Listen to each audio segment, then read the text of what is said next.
Në shtator të vitit 2013, mandati kryetarit të Partisë Socialiste, sipas statutit aktual, ka skaduar dhe po sipas këtij statuti, Partia Socialiste duhet të niste procedurat për të zgjedhur kryetarin e ri me parimin një antar një vot.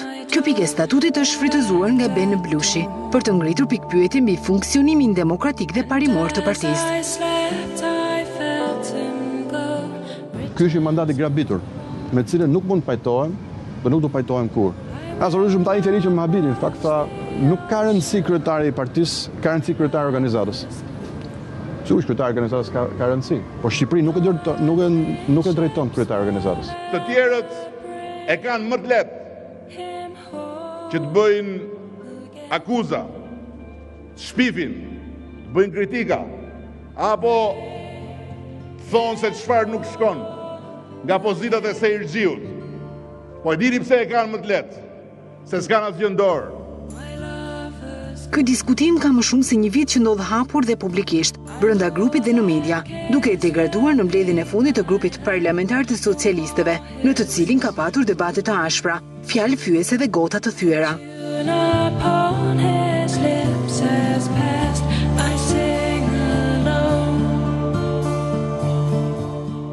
Pikërisht kjo mbledhje u kërkuar nga deputetet Arta Date dhe Mimoza Afizi për të diskutuar ngjarjen e rëndë brenda familjes socialiste në Elbasan, zonë ku Ben Blushi është deputet.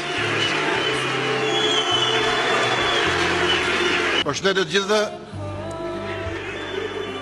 Ju përshëndes ju që fishkëlleni apo shani çifte qetësohu, se e bosi çifte aqazë. Qetësohu çifte. Qetësohuni të gjithë, s'ka problem. Çifte qetësohu, çifte. Çifte qetësohu.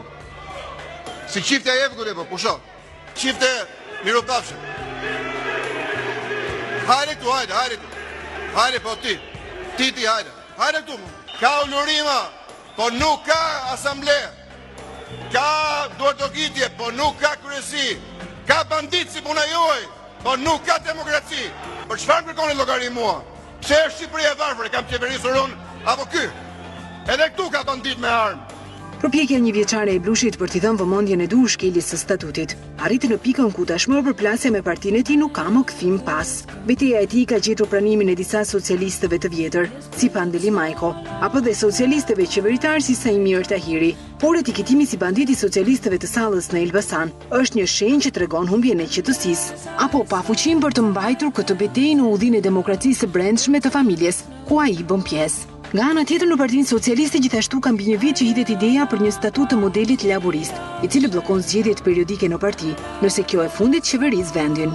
Kjo tezë me gjaz do gjejë mbështetjen e shumicës së socialistëve të thjeshtë, jo sepse ata kanë lexuar statutin e Partisë Laboriste, por sepse përfaqësuesit më të lartë të partisë së tyre e propozojnë këtë. Ky diskutim u rigjit vëmendjen e liderit socialiste dhe sot në Asamblenë Kombëtare të Partisë Socialiste. Në fjalën e tij mbi 60 minutëshe, Rama i tregoi Blushit se nuk mund të qortohet qeveria me pretekst statutin e partisë, nuk mund të përdorë argumentet të kundërshtarëve politik, si argumenta nga brenda PS-s. Kurse sa për kriminalët, mbetet vetëm keqardhja që janë bërë vizion, program dhe zhargon. Një politike që mllefin e ka më të madh se turpin dhe gjuhën e ka më të gjatë se shikimin. Por gjithashtu si një shenjë gjysmëpaqe, pranoi mosbatimin e statutit dhe kërkoi ndjes, duke i lëshuar dhe një sfidë të hapur rivalit të tij direkt. Shkojmë referendum. Dhe ta vendosin socialistët çështjen e mandatit tim. As unë, as ju, as ne në Kongres, po socialistët dhe socialistët në të gjithë Shqipërinë, me vot lirë dhe të shetë, në përgjigje të pyetjes nëse mandati im duhet ndërpritet dhe të shkojmë tek ata për të zgjedhur kryetarin me një antar një vot, apo mandati im rinovohet automatikisht në bazë parashikimit të ri statutor sipas modelit laborist. Në referendum shkohet për një pyetje. Cila është pyetja? Të jepet Edi Ramës mandati përhershëm? Mos ketë zgjedhje në parti për kryetarin e partisë. Kush është pyetja? Pra, besoj që është një gjë e parasyshme, është marrëzia e një njeriu i cili do të shkojnë zgjedhje pa kandidat. Duket sikur midisish miqve ka mbetur për të luajtur dhe një pjesë loje, përpara se të ndodhë ajo që të gjithë e imagjinojmë, përjashtimi i Ben Blushit nga Partia Socialiste. Në këtë pjesë loje, ai që duhet të ndryshojë gjuhë dhe mënyrë është Ben Blushi. të rrojë Partia Socialiste, qendlet lejnë, karvani të ecë përpara. Mbrëma, të nderuara zonja dhe zotrinj, ishin pjesë të atij debati të javëve të fundit në Partinë Socialiste, por edhe ditët së sotme me asamblen që u mbajt në prag të kongresit të 19 marsit. Çfarë ndodhi realisht me fjalimin e kryetarit Partisë Socialiste dhe kryeministit Rama, me ata që janë mbështetës tashmë të Ben Blushit, të shpallur dhe fjalimet që janë bërë aty brenda dhe karta që hodhi Rama për diskutim dhe që duket se do të diskutohet këto ditë, por edhe deri në kongres, referendum për të vlerësuar fatin e kryetarit Partisë Socialiste. Do ta diskutojmë analistët që kam të ftuar sot, ne i prezantoj pa humbur kohë. Është Aleksandër Qipa, faleminderit që ndodhesh këtu. Fitim Zekthi, drejtor editorialeve në Mapo, faleminderit. Anila Basha, drejtore e Newsbomb.al, e kishe sot fjalimin e Blushit e para. Kur gjitha redaksit me zi merrnin pak fjalë çfarë kishte ndodhur brenda, ti e kishe nxjerrë të transkriptuar. Jo, kam përshtypjen që është shpërndar në të njëjtën kohë për gjithë, po. E para e kam votuar, po. Okej, kështu që e para është, më vlerësoj për kompliment. Po, patjetër. Urime Basha, kam gjithashtu të ftuar edhe Alfred Lela, analist, faleminderit që ndodhesh këtu. Basha, çfarë ndodhi në asamblej? Në fund, me aq sa patëm dhe burimet tona, u duk sikur të gjithë dolën të kënaqur në fund apo vetëm pjesa në çdo mbështetje të Partisë Socialiste, në të gjitha vitet paktën që unë e kam ndjekur këtë parti, gjithë dalin të kënaqur nga mbledhjet. Edhe pas debateve. Edhe pas debateve, por gjithçka fillon në situatën post mbledhja. Në fakt, kjo që ndodhi sot në PS, ishte një mizansken, ishte një gjë që nuk duhet ndodh, ishte një parti e cila ka kultivuar e para demokracinë e brendshme, por që në fakt nuk po e pranon më atë. Ndoshta ne gjatë panelit do i diskutojmë arsyet sepse dhe çfarë ka ndodhur me Partinë Socialiste. Unë të paktën e kam një ide, por besoj që Partia Socialiste ka humbur shumë nga Partia Socialiste dhe debatet që ne të paktën kemi parë kur ka qenë gara e hetshme Majkonano e vitit 1999, që është një ndër garat më të ndershme në partitë politike në 25 vjet në tranzicionin shqiptar në Shqipëri. Okej. Do të Zekthi, mendon që ka humbur Partia Socialiste me këtë që ndodhi sot? Sipas mendimit tim, Partia Socialiste ka që prej momentit që ka ardhur në pushtet, që për ditë e më shumë vazhdon të sfumoj atë të ashtoqohen në demokraci të brendshme, po për më tepër dhe për fat keq për shqiptarët, vazhdon të përkeqësojë qeverisjen e vendit duke uzurpuar pushtete që nuk i takojnë qeverisë dhe asaj si një parti. Unë dua ta zgjeroj disi diskutimin, ndoshta po nisem direkt me një diskutim pak më të gjerë nga sa tha Basha.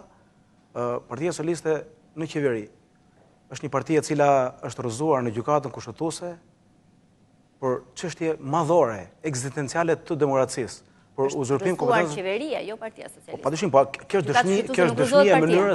dëshmi e mënyrës si funksionon Partia Socialiste.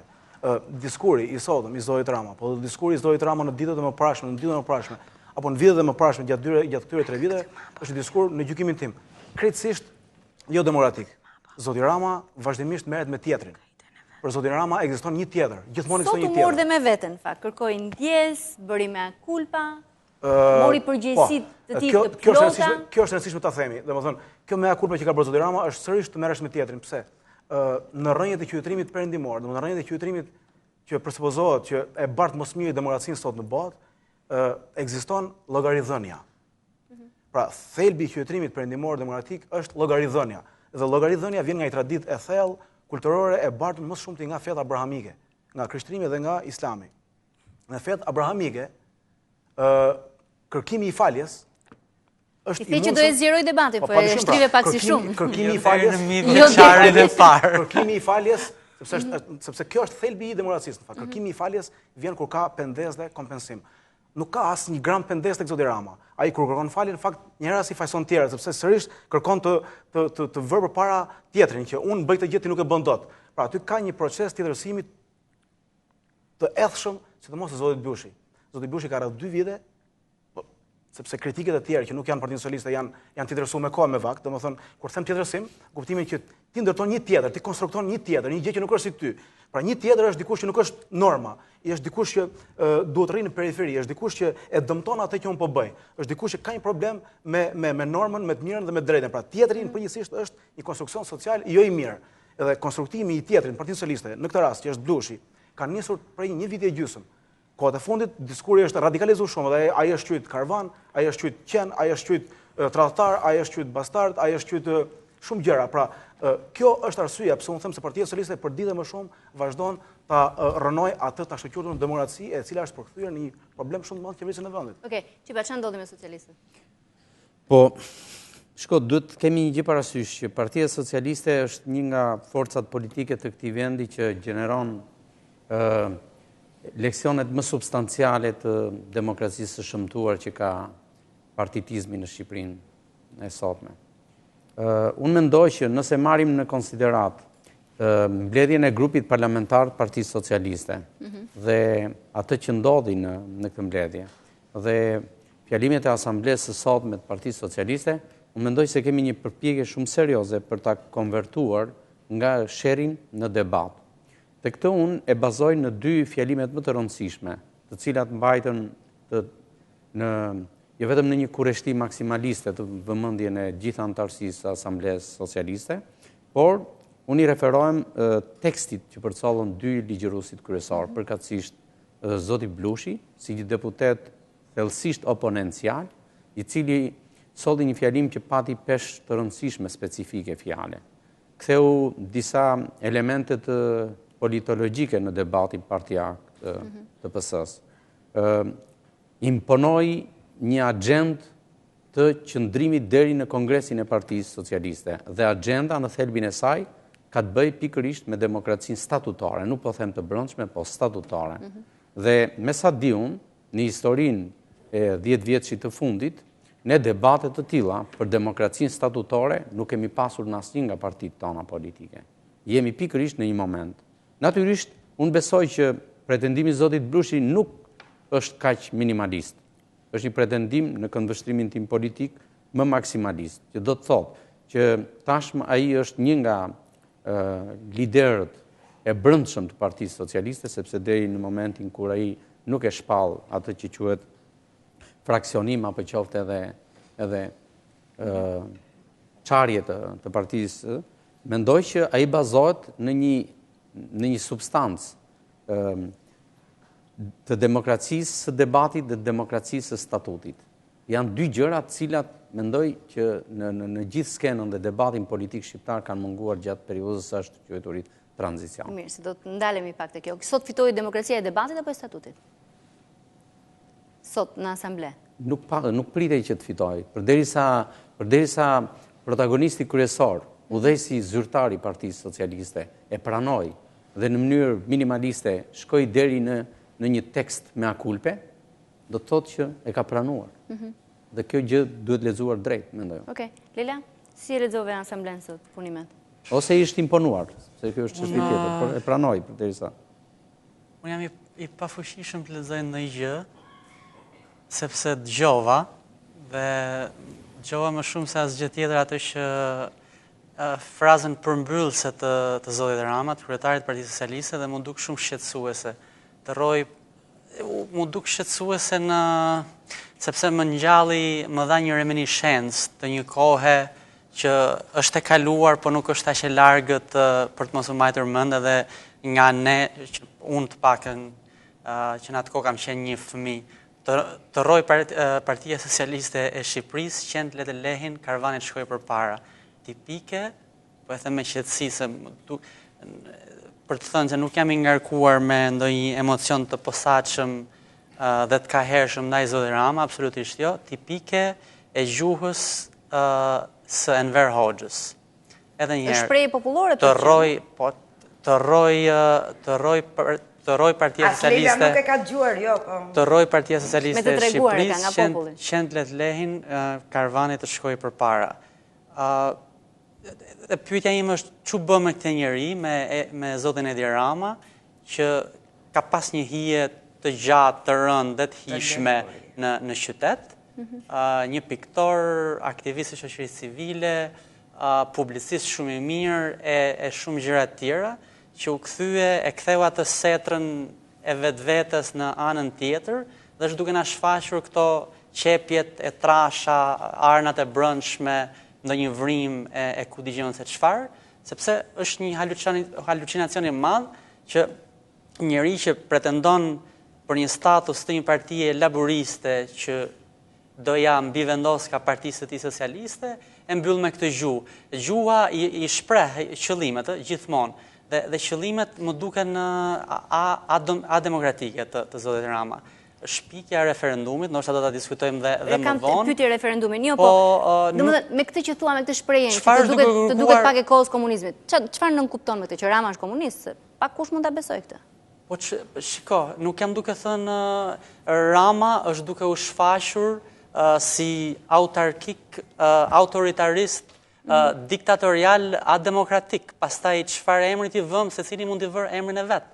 Nuk është ky qëllimi im të kthehem pas në fillim të viteve 90 dhe të them që ai është komunist, ai tjetër është antikomunist. Nuk është ky qëllimi. Jam duke thënë që ajo gjuhë më dha atë ndihim, atë tingëllim, atë reminiscencë.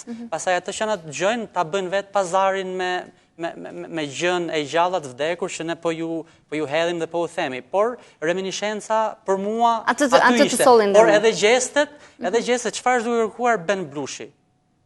Mirë, se kemi çështje më vonë çka kërkon. Promemoria e Blushit, promemoria thotë çfarë është duke kërkuar? Mos është duke kërkuar ndonjë gjë të pandodhur në hemisferën perëndimore dhe në sferën e partitizmit dhe të politikës? Është duke kërkuar gjëra normale. Të votohet, ketë një rivalitet, ketë një hierarki, të bëhet garë, etj. Edhe pse duhet të refuzohen këto gjëra, pse duhet dikush të jetë qen e një tjetër karvan, dhe kush është karvani, kush është qeni, kam frikë se rolet mund të ndrohen. Po banditët kush janë? Po kriminalët kush janë? Se kjo vlen duhet ta barazojmë pak peshën e debatit. Kush janë banditët të cilët ju drejtua Blushi Saus? Se ju jeni bandit? Janë disa dhe ne për një partia është me kriminal. Ku janë kriminalët? Për një viti kemi qenë duke folur për ta. Ku janë pra emrat? U bë dhe ligji.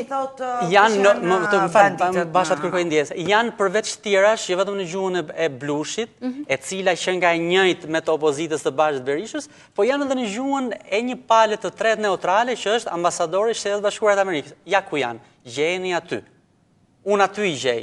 Edhe një herë, secili të gjej aty ku të doj, aty ku të shoh dhe aty ku të mund. Atëherë, nëse ne i gjejmë dhe nuk i artikulojmë, do të thotë kemi një defekt shumë të madh si shoqëri. Pra i gjejmë, i dim, i hamencojmë, i themi, do të thonë që ka. Po nuk i themi, do të thënë i themi, po nuk i themi. Dhe nuk i artikulojmë. Dhe kjo është një lojë që praktikisht ne fusim, jo në gazetarët, po fusim komplet opinionin publik dhe politika na fut na në labirintet e veta të pasgjidhura, sikurse nuk janë zgjidhur këto 25 vjet. Për t'ju kthyer Lelës. Okej, Blushi i kërkon. Rama çfarë po bën? Është një kryeministër i cili nëse në bazë parimit një antar një vot do zgjidhet, do të thotë në rastin ta zëm që Blushi do zgjidhet kryetar partie, statuti i Partisë Socialiste ka të përcaktuar që kryetari i Partisë Socialiste zgjidhet kryeministër, automatikisht zoti Blushi duhet zgjidhet kryeministër. Pra, kemi edhe një ngërsh brenda, a është votuar Rama për kryeministër, apo është votuar Blushi nga populli për kryeministër. Kështu që në këtë koncept, mua më pëlqen shumë debati që po zhvillohet brenda Partisë Socialiste. Në fund fare, nuk ka ndodhur ndonjëherë ndonjë parti në maxhorancë të ketë debate kaq të edhshme sa që i bën PS-ja. PS-ja ndonjëherë bën revolucion, e bën këtë si të jetë në opozitë, si tjetë në maxhorancë dhe na dhuron në fakt spektakël politik. Fidim kështë diçka? Unë nuk mendoj se është demokracia e brendshme kjo akuzat për bandit, për kriminal, domethënë, në gjykimin tim domethënë, ato janë akuza tipike të një organizate jo partijake, jo politike, janë antipolitik. David Brooks e quante të New York Times se këtë lloj sjellje antipolitika për shembull. Nëse ti akuzon një entitet brenda partisë apo një grup apo një njeri brenda partisë për lidhje me krimin, për trafik droge, ku diun, ai të përgjigjet, ai të fishkollën, ai të gjuhën, ku diun, nuk kemi të bëjmë me demokraci. E para, e dyta, ajo që është shqetësuese në gjykimin tim është se nuk është thjesht asambleja e sotme apo zhvillimet e 2-3 ditëve të fundit. Është qasja që ka zoti Rama ndaj institucioneve të cilat prodhohen një demokraci liberale. Një demokraci liberale, institucioni themelor është të menduarit ndryshe. Pra, bile përsupozohet një nga virtutet e mëdha të demokracisë liberale, krijimi i hapësirave ku njerëzit diskutojnë, debatojnë dhe ja fusin kot, por Rama janë aty. Pra Rama e ka patur që herën, që kur ka qenë kryetarbashkia thoshte, unë punoj, ata merren me llafe. Tani e ka sërish, ata merren me fjalë, ne punojmë, ata me fjalë. Të merresh me fjalë në demokraci, në parlamentin me fjalë do merret. Parlamenti nuk merret dot me kazma, as me lopata, as me ekskavator. Është një prej virtuteve të demokracisë që të merret me fjalë, nuk kam çfarë të merret me gjë tjetër. Veç kësaj, kjo ka një reminiscencë. Pa dashur ta bëj shumë teorik, po Jeffrey Hearn i Universitetit të Marylandit, një profesor i njohur, politolog, thotë se pikërisht këtë gjë ka bërë Mussolini dhe Hitleri. Ka shfaqur neveri për institucionet e hapësirës publike, të cilat prodhojnë mendim ose prodhojnë fjalë që janë kundër mainstreamit, kundër diskutimit mainstream. Pra kjo është një prej virtuteve. Tjetra, Mussolini dhe Hitleri kishin neveri. T'ja shpjegojmë Bashës mainstreamin. Kishin neveri po kundër diskutimit që bëhet nëpër platforma. Lul Bashës. Besoj se Jo Bashës. Anines. Këto lloj mendësish, cilat janë krejtësisht antidemokratike, çfarë bëjnë këto? Këto kanë neveri për institucionet. Besoj e keni dëgjuar zotin Rama thotë gjykatat janë gagarela, nuk i kanë fare në listë. Opozita është shqupi, është flamuri pa shkop, flamuri me shkop. Nuk ka një neveri për gjitha institucionet. Kryeministri i një demokraci, edhe kur nuk i pëlqej, nuk mund t'i poshtrojë, nuk mund të ketë neveri ndaj institucioneve demokratike. Kjo është një qasje domosdoshmë tipike totalitare. Ky është thelbi edhe ky është problemi pse ne kemi arritur në këtë gjendje. Gjithë qasjen e zotit Blushi. Cili është problemi që kemi arritur në këtë gjendje? Që Rama nuk thotë që po këta kanë të drejtë që këtu ka banditë dhe kriminalë se këtu i tani. Shiko, Fitim. Ne jemi gazetarë dhe duhet jemi pak më të përgjeshëm me fjalën. Por thua ka neveri për gjitha institucionet. Po, sepse nuk pranon. Ky është një pohim që bie ndesh gjykatat. Ky bie që Rama mendoi që është Ky është një pohim që bie ndesh me logjikën tonë. Ai zoti Rama ai mund të ketë. Më lër të marrë edhe i gjithë për të qenë më korrekt me komunikimin, se ne jemi në një bisedë. Ta përmbyll atë që nisa. Zoti Rama është i vetmi kryeministër në Europë sot i cili e quan kryetarin e opozitës drejtor kopshti. Pra, institucioni më i rëndësishëm në një demokraci është opozita. Kur flasim për demokracinë, nën kuptojmë opozitën në radhë parë. Edhe opozita është ajo e cila më shumti presupozohet bart me vete imunitetin për të qenë mbrojtur nga sulmet e qeverisë. Pra ky përderisa e quan atë drejtor kopshti, e quan gjykatën gagarel, e quan zotin Blushi një njerëz që është karvan, po dhe s'është karvan, që mund të jetë dhe qenë që le për karvanin. Pra, e cilëson diskutimin publik, apo edhe gazetarët, edhe media, ju e keni parë gjithë, ne e keni parë gjithë. Ai e cilëson gjithçka prodhohet në media, një fabrikë të madhe balte kundër punës së qeverisë. Pra, edhe sikur mediat prodhojnë vërtet balt, nuk mundet kryeministri të ketë këtë lloj qëndrimi ndaj këtyre gjërave. Ai duhet thjesht i dëgjojë me qetësi. Kjo është një mendje totalitare. Okej. Për fjalimin e Ramës sot që ta mbyllim këtë pjesë. Apo të merrem me teoricienët, i themi radhë teoricienët të cilët Jo, i lëm teoricienët se kemi praktikën këtu. Jemi të qartë. Kemi këta praktikcienët. Kemi praktikcienët në terren. Pikërisht. Qipa. Jo, e para njerë nuk përfshiem tek droja se zoti Rama do të marrë dimensionet e një Duce apo të një Hitleri, se në këtë vend... e ka të tillë. Këto jam reminiscenca që si lexoj fare, sepse nuk e përbën një rrezik të tillë zoti Rama. Zoti Rama është një nga ata që nuk ka asnjë lloj mundësie dhe takati për ta marrë këtë dimension. Kjo është gjë tjetër. Kështu që po s'mund t'ja atribuosh kur nuk e ka. Që nuk e bën atë një mendje jo totalitare. Unë doja që të mbeteshim tek një çështje që ka të bëjë për më shumti me mënyrën se sot për shembull në debatin e Asamblesë Socialiste më bëri përshtypje diçka. Debati i brendshëm dhe ndarja e këtij debati nga problematikat e qeverisjes. Unë ndaj ndoshta të njëjtin këndvështrim me kolegët kur bëhet fjalë për shumë problematika që paraqiten në qeverisjen e sotme. Dhe Partia Socialiste sot është vërtet në një ngërç të fuqishëm. Një ngërç që buron nga dy momente, nga mënyra se si e ka arkitekturuar përfaqësimin në qeveri zoti Rama, dhe së dyti nga historia politike dhe brezat që janë prezent, jo vetëm brenda leadershipit Partisë Socialiste, por më së shumti në gjithë strukturën e antarësisë së Partisë Socialiste.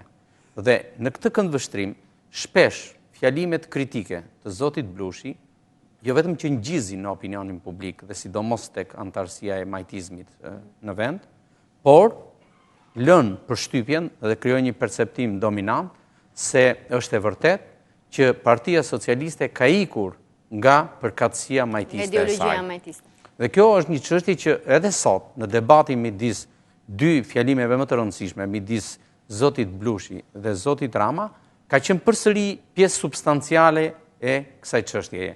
Dhe unë mendoj se për të fituar këtë konotacion, zoti Rama preferoi të rikthente sloganet ose atë të ashtu quajturin ligjërim të tradicionit të majt shqiptar që nis që nga le të themi nga imazhi i diktatorit Hoxha, sepse ne dim të gjithë, ky ishte një nga sloganet që e përdorte rëndom diktatori Hoxha. Dhe ndoshta në këtë lloj kompleksi, po them, zoti Rama i është drejtuar, ishte adresuar më së shumti jo publikut shqiptar, por antarësisë së partisë së vet. Unë kështu e lexoj të paktën në këndvështrimin politik. Ndërsa pjesa tjetër që mendoj që është shumë e rëndësishme dhe që besoj ka diskutime dhe mund të jetë kapitulli i ardhëm i diskutimit dhe debatit në brenda të majtës. Unë edhe nëse janë transmetuar, unë ngrej një pyetje. Debati dhe avancimi deri në fraksionizëm i marrëdhënies midis zotit Rama dhe zotit Blushi, me gjithë mbështetësit që mund të ketë zoti Blushi, deri tani janë 2 deputet që artikulohen me intensitet të lartë mbështetës të opsioneve kritike që paraqet zoti Blushi, e fraksionojnë Partinë Socialiste. A krijohet një problem për koalicionin e të majtës, sepse ne kemi folur... Jo, fraksionet nuk lejohen Partinë Socialiste. Do ta vazhdojmë, po unë po them kjo është pjesë e asaj çka ne ndoqëm sot në Asamblen e Partisë Socialiste. Çfarë ndodh me koalicionin e së majtës së bashkuar, të paktën siç është cilësuar kështu në momentin e parë kur ai u promovua në 2013. Okej, mirë, ta shtrem pak këtë pyetje kur të themi nga publiciteti dhe vazhdojmë debatin. Mos u largoni.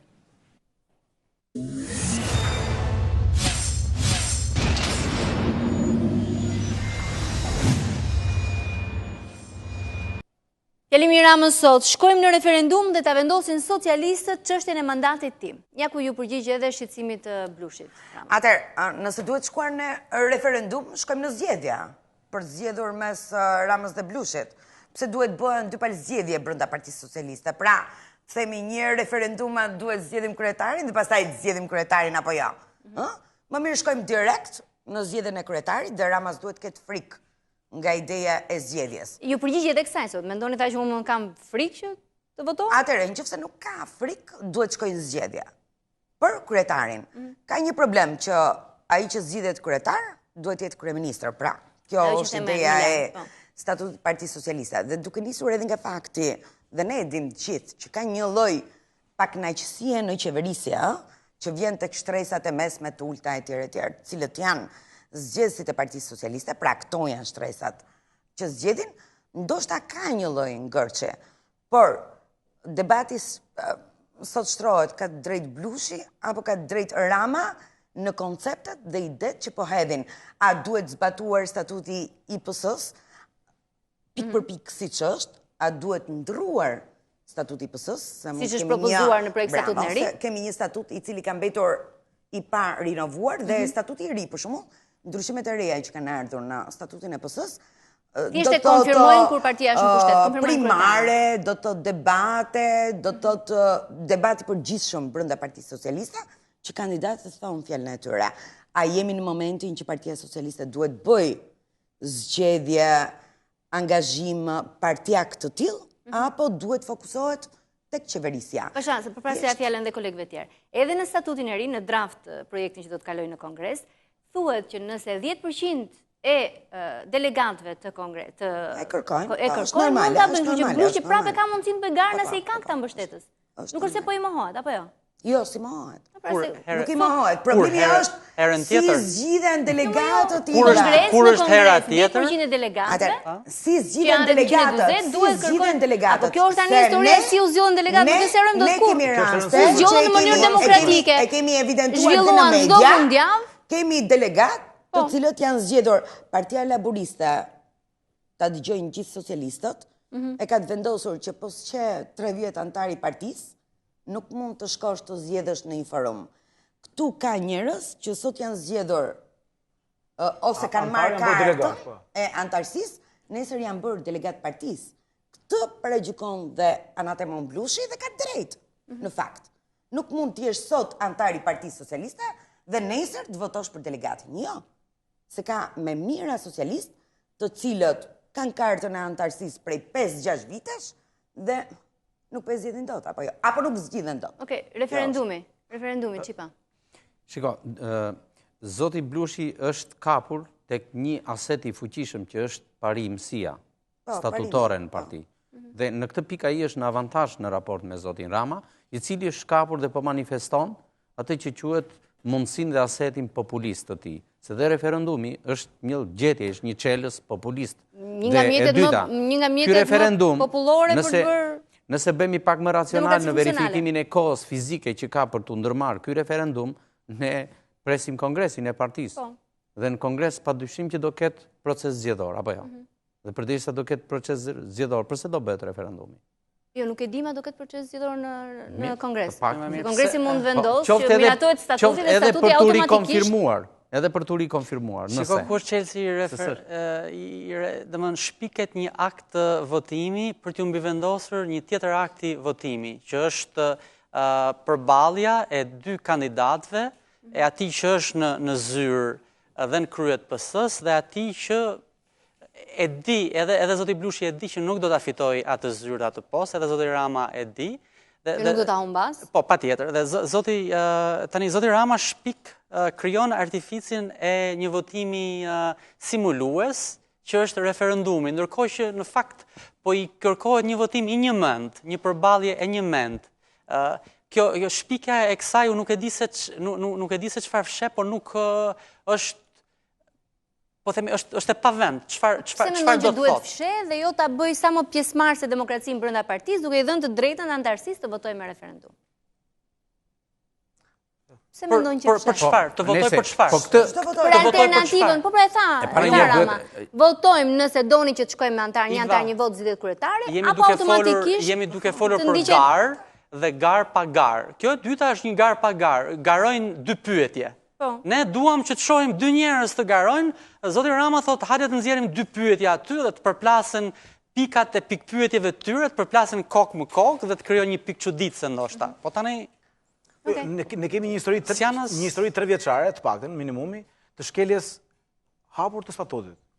Jemi para një shembull të ngjashëm ta zëm me bombën në ambasadën sovjetike. U përshkatu njerëzit dhe më pas u mor vendimi një gjykat që këta dënon në vdekje. Se kështu ka ndodhur realisht, ose në gjykim speciale ka ndodhur realisht. Gjykatat e kohës komunizmit kështu vepronin. Janë vrarë njerëzit në 45-ën në gjykim special, edhe më pas dilin vendimet e gjyqit që këta ishin dënuar me vdekje. Edhe tani, shkel statuti për 3 vitesh, tashi legjitimohet shkelja. Pra, bën një statut i cili ta legjitimojë këtë. Edhe statuti legjitimohet ose legjitimon shkeljen në një kontekst, cili është konteksti i antarësimeve të mëdha në Partinë Socialiste. Pra, sot në Europë nuk ka asnjë parti që rrit numrin e antarëve më. Bile numri i antarëve të partive sot në Europë ka të paktën që nga vitet 80 që bien në mënyrë drastike. Partia Laboriste, me që përmendëm këtu, ka vetëm 0,3% të popullatës antar partije. Zoti Rama thotë ne do bëjmë 15% shqiptarëve antar partije. Domthonë merrni mend 0,3% tek 15 i bie 3 herë 15 i bie rreth 50 herë më shumë antar partije ka Partia Socialiste sa Partia Laboriste në Angli. Pra kemi rreth 5000% më shumë antar sa një parti laboriste angleze.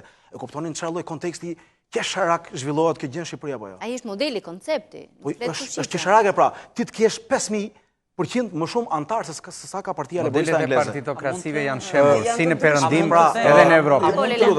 Modelet e partitokracisë janë shembull, bile janë në demokraci. Se Rama nuk e do garën, a mund të ishte kjo pyetja ndoshta? A mund të mundohemi të gjejmë, të supozojmë se pse Rama nuk e do këtë garë, nuk e do këtë përballje me Blushin. Sepse në një gjest të fundit kalorësjak, zoti Rama dhe mund thoshte, po më hajde ta marrë mira, hajde ta bëjmë këtë garë. Ç'të keqe ka, ta bënte edhe këtë lëshim në vend të një mea culpe, të bënte garën që në fundit është në atë statutin. Jo, thjesht në statutin që është aktualisht, me sa është diskutuar sot në asamble, kërkesa për zgjedhjet kryetare duhet ishte bërë 30 ditë para kongresit, gjë që nuk është bërë. Kjo në skadencë të procedurave jemi tani. Në rregull, atëherë këtu mëzure, s'kam shtem. Jo, nuk të zura unë, di çfarë është aty brenda. Nëse ka ndalë afatet kohore në një vend ku afatet kohore procedurale zbatohen pik për pik, unë tërhiqem. Se jemi në... 30 ditë para kongresit duhet të bërë kërkesa për zgjedhjet kryetare. Jemi në demokraci thelbësore dhe unë se përballoj dot debatin në demokraci thelbësore. Por nuk është kjo situata, pra. Zoti Rama, ha mendsoj unë, edhe qofsha i gabuar, nuk e do garën sepse nuk do të legjitimoj një pakicë në Partinë Socialiste që përfaqësohet nga zoti Blushi. Një pakicë që nesër mund të kërkoj pak diçka, gjë kafsh. Një. Arsyeja dytë është, kjo pakicë nesër mund të është si ai topi borës që e rrotullohet bie në kodër dhe bëhet një ortek i vogël ai i madh. Kjo i jep shansin zotit Blushi, nëse legjiton me 5, 6, 2, 3% sado qoftë, të kërkoj nesër në një të nesër me të afërt, të kërkoj në një të nesër me të afërt postin e shefit të Partisë Socialiste.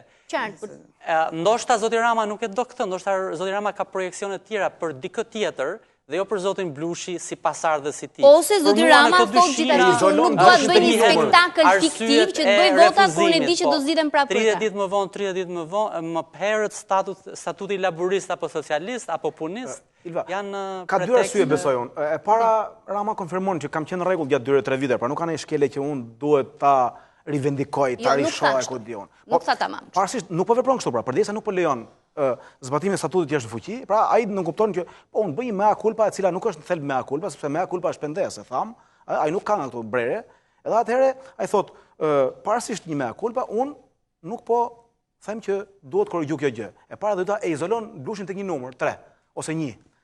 Nëse do ketë një garë, Blushi nuk do jetë më një numër 1 ose 3, po do jetë 2% ose 10% që mund të jenë ta zëm 10% dhe 150.000 antarëve janë 15.000 antarë. Pra, Blushi tashi është lideri i 15.000 antarëve.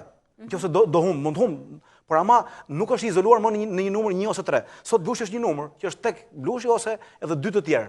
Pra sot nuk mund të flasim dot për Blushin si prije si një grupi prej 5% apo 7%. Kto besoj në dy arsye pse. Për qartësinë dhe për ata që ndjekun. Mea culpa ishte që nuk kisha kohë që të merresha me punët e partisë dhe të respektoja gërm për gërm sa të merresha me qeverisjen e vendit. Nuk zbaton sot.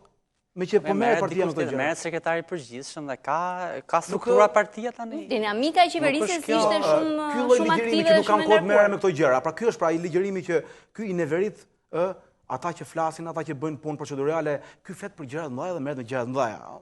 Ky është problemi pra, domthon. Prandaj thash kemi reminiscenca të tyre ligjërimeve totalitare të Mussolini dhe të Hitlerit. Këtë gjë kanë bërë, po ti shohësh pikë përpresje. Ata nuk e qunin gjë procedurën. Ç'është procedura? Tash deri te Mussolini dhe Hitleri nuk po shkojmë dot. Ligjërimi është i tillë. Në sensin se në 25 vjet tranzicion në Shqipëri nuk kemi parë në një ligjërimi është i tillë Anila.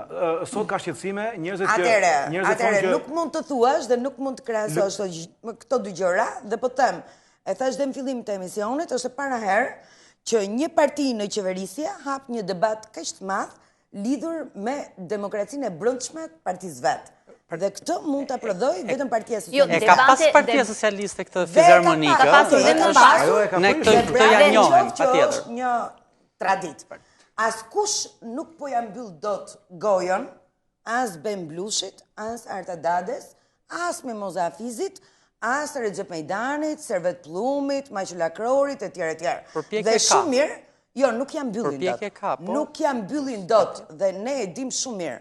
Sot ka media gjithandej, sot ka pasqyrim gjithandej, të gjithë ne jemi të ëthshëm për informacionin. Ata kanë dalë, kanë folur, as sa kanë dashur. Bravo qoftë more fjalimin e Blushit, e futem portal të Newsbombi për herë të parë dhe para, pra çdo njëri nga ne ka kuriozitet dhe nuk ndodh më që të kemi një terr informativ dhe ne nuk e dim ç'a mendojnë këta individ. Problemi këtu është, nëse jemi në këto parime demokracie, sa njerëz i afrohen këtyre njerëzve? A janë këta njerëz nën trysni?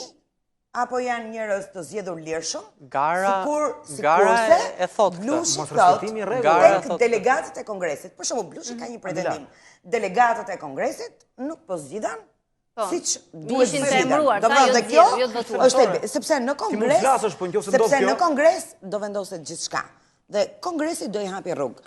Okej, atëre, përderisa ka filluar ky debat i etshëm, i cili është mbi normat statutore dhe i pasuar nga Blushi me normat e qeverisjes, ato që ka bërë kjo qeveri, apo ato që nuk ka bërë kjo qeveri, atëherë do të thotë që armata e delegatëve, kushdo që t'janë, se nuk do shohim një sallë kongresi që ka vetëm drejtora, se do jetë pastaj turpi i Partisë Socialiste, në qoftë se ne do shohim delegat kongresi, drejtorin e ujësjellësit, kryetarin e bashkisë, drejtorin e kanalizimeve, nuk e di, drejtorin e hipotekës, drejtorin e etj. Edhe në mediat jemi këtu për të monitoruar këtë proces. Kështu që në gjithë këtë panoramë që ju jepni, nuk më duket se është kaq zi dhe ta shohim kaq negativisht. Partia Socialiste fut një frym demokracie dhe fut një frym zgjedhjeje. Për shembull, në statutin e ri që po bëhet, janë primarët, e parashikuara. A është kjo një metodë demokratike, primarët? Në çdo parti. E ka bërë Freshi dikur, e bëri FRPD-ja me të rinjtë vet. A janë primarët për kandidatët në çdo nivel që do zgjidhen një gjë e mirë për një parti politike? Për kandidatët për deputet. Kandidatët për deputet, kandidatët për kryetar bashki, kandidatët për ata që zgjidhen nga populli. Unë mendoj se po. Anila, atëherë jemi në fazën që kjo është një gjë e mirë që po bëhet në këtë parti? A të them, a mund të them që Bashari laborist, thënë dy gjëra në lidhje me modelin e jo vetëm mos shkojmë ke laboristët se kemi Tiranën plot me shembuj. Lela, se ka direkte, pastaj shkojmë ke laboristët pra. Po Lela. Shiko, unë nuk jam kundër edhe për një gjë tjetër. Ky pengim i zotit Blushi, unë kam përshtypjen se ja ndërpret karrierën atij.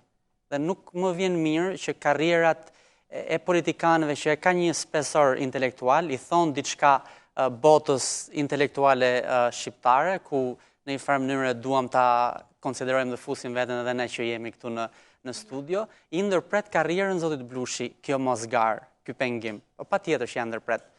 Ne nuk e dim se ç'do të ndodhë me Blushin më vonë. Blushi mund të potencohej nga gara, mungesa e garës për mua e nxjerr jashtë. Dhe nuk është ndershme ndaj zotit Blushi, se është një socialist i vjetër, me një përmas intelektuale dhe politike, që ka kontribuar, është dikush që po themi ju apelon edhe atyre që nuk shohin majtas. Nuk jam kurkund me idete e zotit Blushi, po t'ishte për një përplasje e majte djathtë. Por, brenda në gjirën e Partisë Socialiste, ai ka një kaos. Kaza është e drejtë, pa janë mbledhur këta 2-3 zonja dhe 2-3 vetët. Pa edhe media, se Basha po thoshte që media po jep. Media po jep dhe opinioni po i percepton dhe i recepton, sepse është edhe një gjë e vërtet, e një ment aty, është edhe një kaos, nuk është koc, ata nuk po kërkojnë dalim ku digjon, një gjë pa sens. Ajo që ato 2-3 gra dhe ai burr dhe ata 2-3 burra po kërkojnë, është një gjë që në fakt është aq normale sa është vetë normaliteti, është gjëja më normale të ketë garë, të bëhen zgjedhje, të respektohet statuti, të ecim përpara, të përballemi 2 njerëz, 3 njerëz e kështu me radhë. Për ndërprerjen e karrierës kisha një ndërhyrje të vogël. Ndërprerje nuk e ndërprer dot Partia Socialiste mund t'ja lër, ja hap derën ose ja mbyll. Ben Blushi do të bëhet vendos vetë pastaj ç'bën me karrierën e tij, mund dal jashtë partisë.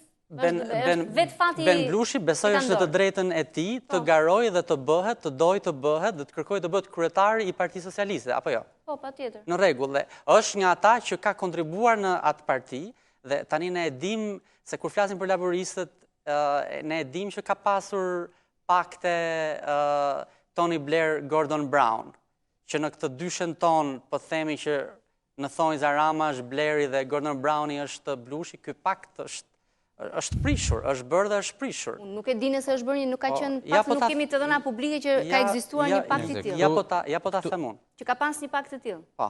Pas një mandati qeverisë që shkuara publikoi për Skotin, nuk është dhe LMN-ja dhe pajtimi e njërin tjetër. Domethënë është 2 herë pengimi tjetrit për bërë garë. Blushit nuk qënë ka të vlerat statutore morale, qënë ka fakti se pret të marrë postën e kryeministrit. Po çrëndsi ka, po pse ta është në gjë. Atëherë, jo, nëse është shqetësim moral, statutor, është tjetër debat.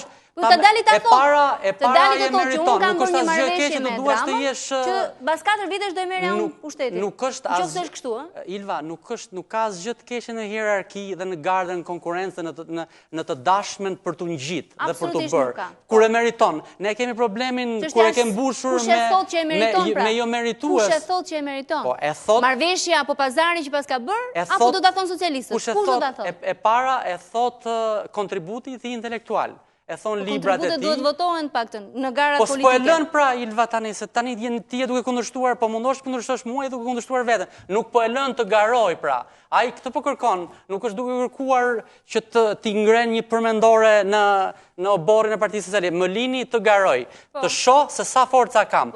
Kam 1%, 10%, 15%. Partisë Socialiste nuk duan votë në zgjedhje. Blushi është duke kërkuar një gjë normale dhe ne po e bëjmë sikur ai është duke po na fut duart në xhep. Në leximin dhe analizën time tjetër është barazia e garës për konkurim për postin e liderit brenda Partisë Socialiste dhe tjetër është ardhmëria në karrierën politike të zotit Blushi. Unë nuk e kam këtë drojë absolutisht dhe të paktën nuk e lexoj kështu.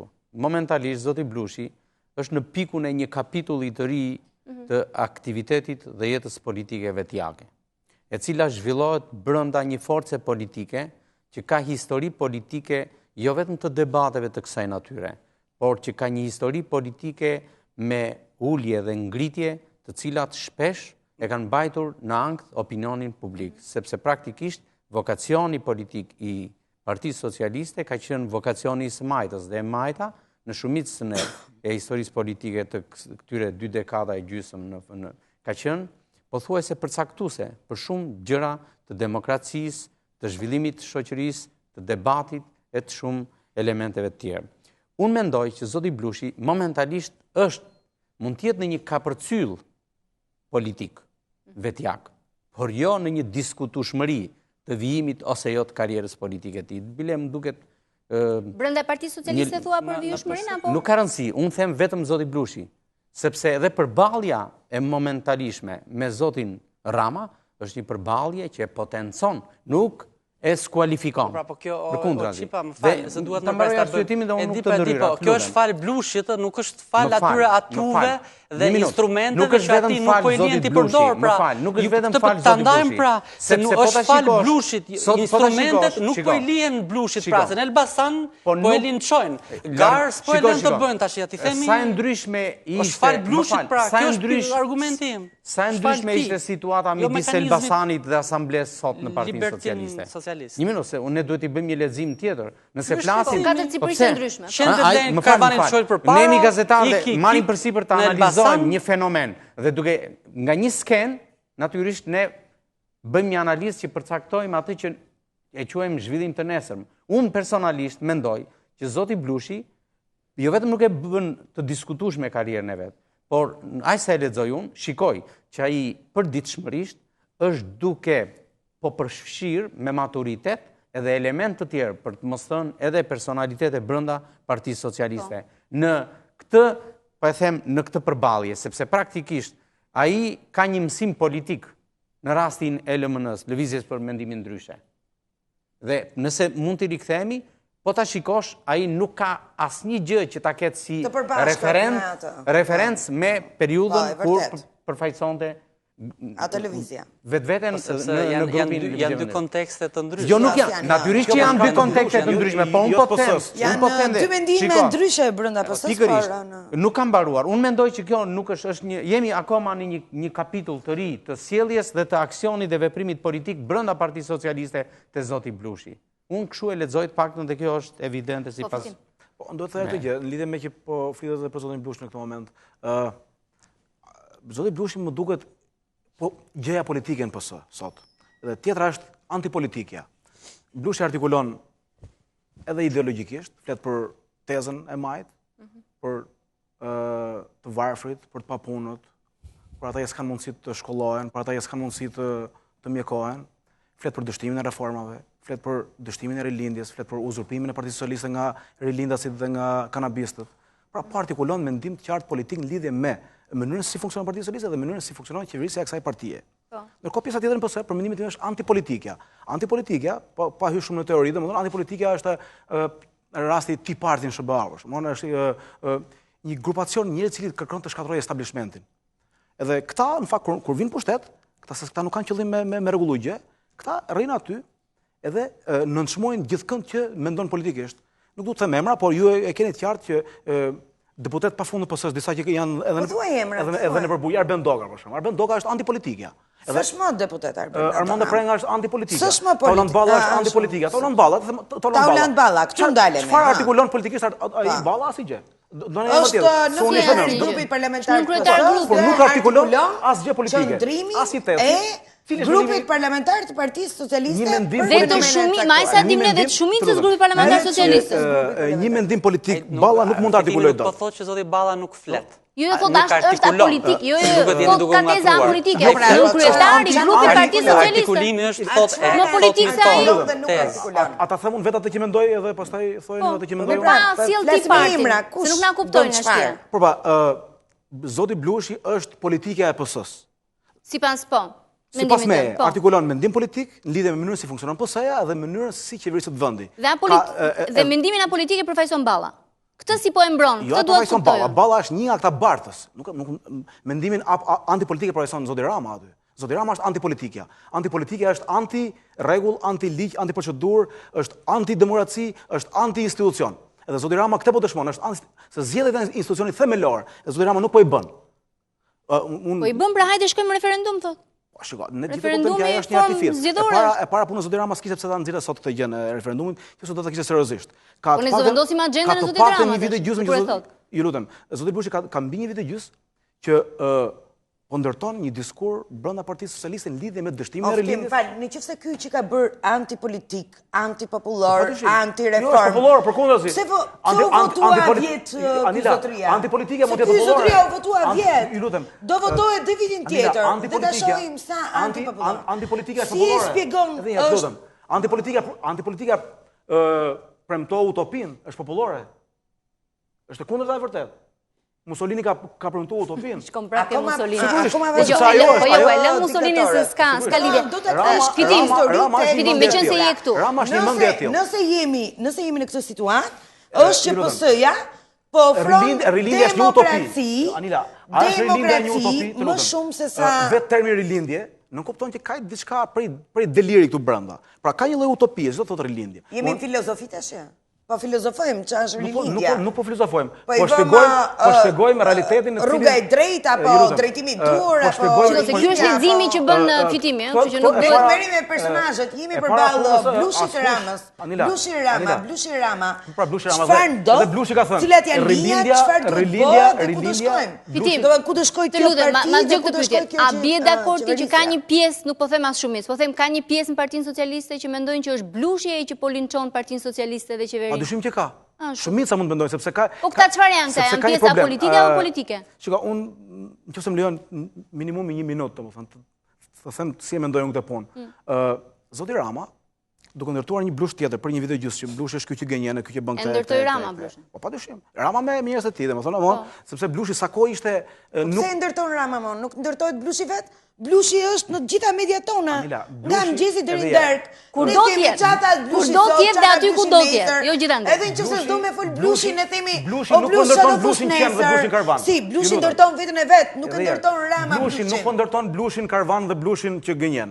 Blushi ndërton blushin që artikulon teza. Unë them, çfarë blushi po ndërton Rama? A do më lejosh ti? Çfarë blushi ndërton? Po dyshim valla. Vetëm se Fitim, përgjigj për pyetjen që thash, nuk përgjigj se kam pyetje tjetër. Real politikën po e bën Rama, po e bën Blushi. Rama flet për të varfrit, për reformat, për shëndetësim falas, për ato që po kujtojnë. Kritika të Blushit për dështimin e rilindjes, dhe ne këtu jemi apo Blushi ka mbi një vit e gjysmë thotë rilindja ka vdekur. Domthon është mbyllur thotë kapaku i arkivolit të rilindjes apo jo. A jemi këtu? Po, pra, edhe këtyre kritikave, edhe kritikave që qeveria nuk bën reforma, por merr masa, thotë Blushi. Ose Blushi ka kundërshtuar këtë ligjërimin burg, edhe vazhdimisht. Edhe këtyre kritika si është përgjigj Rama. E ke fjalën për Blushin origjinal tani apo jo? Jo për atë që ka ndërtuar Rama. Blushi ka thënë këtë gjë. Rama ka ndërtuar këtë Blushin tjetër, që ky është gënjeshtar, ky përdor tezat e Berishës. Vërtet e thua këtë që mund të ketë ndërtuar Rama një blush, po ta dëgjoj Blushi këtë. Ndërtimi është një blush më tash. Është metaforë. Do të kuptoj po ky është konstruksion. Është metaforë për Rama e përdor si metaforë në mënyrë që të gjithë anëtarët e PS-s ta përdorin këtë lloj qëndrimi për Blushin, atë që përdor Rama, edhe në mënyrë mimetike, ajo që mendon Rama përhapet të gjithë anëtarësia. Këtë po do të them, prandaj shumë anëtarë të PS-s kanë qëndrimin e Ramës dhe jo të Blushit. Shumë e thjeshtë kaq. Blushi ka që vështirë për të kuptuar kjo? Kjo s'është vështirë për të kuptuar. Blushi është nga ata protagonistë politikë që nuk t'i jep mundësinë që ta ndërtosh në versione të tjera. Pse shkollojnë njerëzit njerëzit? Pse është gabosh? Bilek, kjo është naivitet, po ta pranosh dhe aq më tepër ta artikulosh këtë gjë. Po jo, shikoj, unë besoj që Blushi është një njeri që maksimalizon.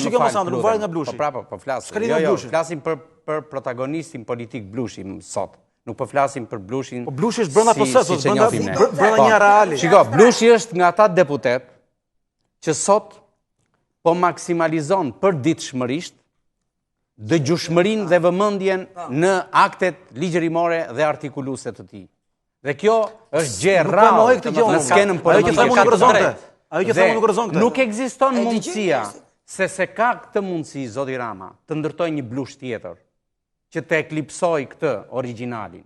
Prandaj nuk ta pranoj, se unë e kuptoj metaforën. Ai përpiqet të thojë që ky është një gënjeshtar, ky përdor metaforën e Berishës. Ata bëjmë kështu. Po. Nëse vëm në një panel në studiot televizive Edi Ramën dhe në një tjetër vëm Ben Blushin, të garantoj, shumica do shohin Ben Blushin dhe të shohin çfarë mendon ai, se sa do shohin Edi Ramën. Që do të thotë, Blushi nuk është një personazh që nuk tërheq vëmendje dhe kuriozitet. Nuk është karizmatik, nuk është elokuent, nuk ti t'i thot ato problemet që ka Shqipëria. Jo, ka të drejtë fitimi, se pyetja ishte, a mendojnë PS që Blushi është problemi? Jo, të gjithë PS-ja, Blushin e dëgjon. Po ndërkohë voton kundër Blushit. Mund të jetë edhe si ka, na nxjerr ato videon, ore tha, mua më kanë hequr, tha, të gjithë ndihmën ekonomike. Mi kanë hequr të gjithë ata. Dhe Partinë Socialiste, po. Votova sot Partinë Socialiste deri te kjo unë do votoj.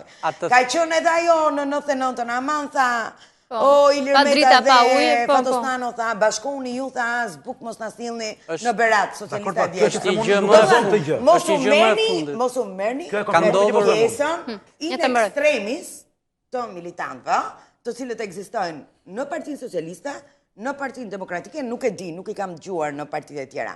Po flasim për pjesën e shëndosh, ajo që duhet të sillni një vendimarrje dhe të bëjë disa politika. Kam vetëm një batut. Çfarë do të me Blushin? Me pjesën e shëndosh. Blushi sot vetëm një batut. Ta them unë jetë të marr. Disa deputet mbështetës, disa legjenda të themi të Partisë Socialiste, dhe kjo nuk është pak për një parti që është në qeverisja. Është një super demokraci e bërë me këtë parti. Një batut për pjesën e shëndosh të Partisë Socialiste, se e përmendi Basha. Pandeli Majko, pjesë e shëndosh, fraza e tij, Blushi ka drejt, por unë jam me Ramën. Kjo pak ka shumë e shpreh atë ngërçin dhe atë gjën që shkon aty. Blushi ka drejt, po unë jam me Ramën. Pjesa e shëndosh e Partisë Socialiste. Kam publicitet, rikthehemi e vazhdojmë debatin pas pak.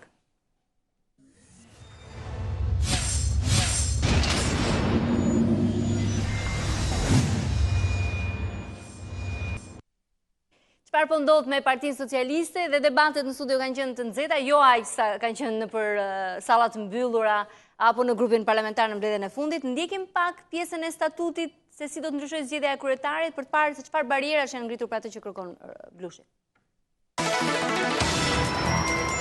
Të hënën, Komisioni për Reformën Statutore në Partinë Socialiste prezantoi projekt statutin e ri të kësaj partie, që do të shkojë për votim në Kongresin e datës 19 mars. Pika më e debatuar e statutit ka qenë pika për zgjedhjen e kryetarit të partisë.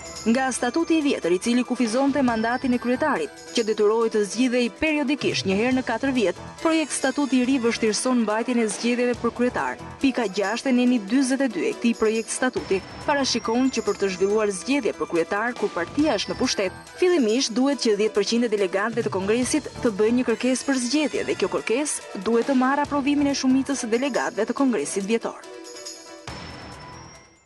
Kjo ishte pika. Pra, nëse i ka 10% delegatëve, ne e prekëm pak shkurt Basha më herët, Blushi i ka ende shanset që në Kongres të garantoj votën garën. Blushi këtë pikë anatemon PS, si po zgjidhen delegatët e Partisë Socialiste. Cili është kriteri dhe mund të jam. Dhe, për të qenë sinqert, ne kemi kohë që në mediat tona edhe në Newsbomb kemi dhënë raste të procesit të manipulimit të zgjedhjeve të delegatëve, qoftë në Tiranë, qoftë në rrethet tjera. Do të thonë, njerëz që kanë ardhur, si me thonë, për 2 ditë në Partinë Socialiste, nesër janë bërë anëtar dhe kanë filluar pastaj janë zgjedhur delegat.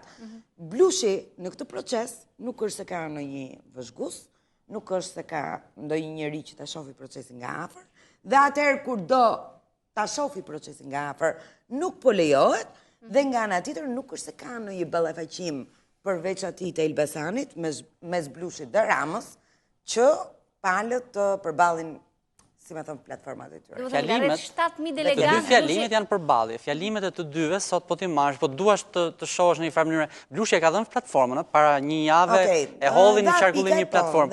Për mua fjalimet si akte finale sot paktën, nga asaj që ndodhi në konvent apo asamblen. E konvent është partia tjetër që dhe ajo nuk para është ka që hapur për debat. Unë nuk e kam këtë cinizëm ndaj partisë tjetër, Ilva. Që di se unë kam vërë që e ke. Të kthehemi të kjo partia këtu, tek Roza.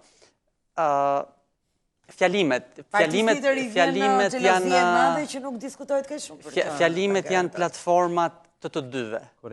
Edhe unë, edhe në intervjist, pasi doli nga asambleja, zoti Blushi përmendi një gjë, sepse tani akuza kryesore që po i bëhet është Shupi, Bluja, Berisha, Basha, e tjere, dhe tha rilindja dhe PD-ja janë të djathta, ishte fraza e Blushit, dhe në fakt, duke u pozicionuar vetë si majtas dhe si majt, dhe në fakt fjalimi i tij ishte i mbushur me teza, qëndrime, ngjyrime, fjalimi i tij ishte programi i një individi politikani që po garon për të marrë një parti të majt, po tenton, është Veli Social-Demokrat paga shumë në ato. Që platformat janë tek fjalimet, aty është verbi politik ose ajo që të dy këto personazhe, të dy këta burra, këta politikanë duan të bëjnë pak a shumë. Është alibi kjo e Blushit apo shqetësim real që mënyra si janë përzgjedhur delegatët nuk ja garanton as këtë pikë që statuti i ri, projekt statuti do t'ja jep në fakt të drejtën atyre që duan të garojnë për kryetar. Jo, nuk s'ka arsye dhe s'është logjike ta quajmë alibi. Sepse është e vërtet, ne kemi një histori të demokracisë së brendshme e cila gjithmonë e favorizon liderin. Dhe aq më tepër liderin që ka një kohësisht 2 mandate, mandatin e kryetarit partisë dhe mandatin e shefit të ekzekutivit. Dhe kjo është një... Por kjo mund të jetë fajsi edhe e liderit, sikundër edhe përgjegjësi e antarësisë së një force politike, se në jo pak raste, turmat, përgjithsisht tek ne dhe ne kemi një histori shumë evidente turmash, edhe brenda partive, por edhe në jetën publike, e vetë manipulojnë veten në këtë, vetë nënshtrojnë, binden me dëshirë, Basha, kujt po shkruan më aq? Buzëqeshje se dole edhe në ekran, edhe të panë që dikujt po shkruan. Ka lidhje me emisionin? Jo, ka lidhje me punën. Me punën, okej, mirë, se mendoar mund të jenë komente nga emisioni. Jo. Kështu që unë mendoj që është kjo, nuk është alibi, po është thjesht, është një pretendim. Dhe kjo të ndoshta në ditët e ardhme, se sipas gjitha gjasave, kjo përballje do të vazhdojë të jetë në nuk mbyllet me kongresin. Absolutisht, duket. Paktën nga zoti Blushi është paralajmëruar. Flasim pak për mbështetësit e Blushit? Jo, ta plotësoj të çipës. Domethënë, edhe sikur të ndodhi ndonjë gjë me Blushin, tani janë disa deputet shumë të rëndësishëm brenda Partisë Socialiste, se s'mund të anashkalojmë Marta Dadën. Çfarë do i bëjmë Marta Dadës? Do e përjashtojnë, do e heqin, do e zgjedhin, pra nuk do e afrojnë më.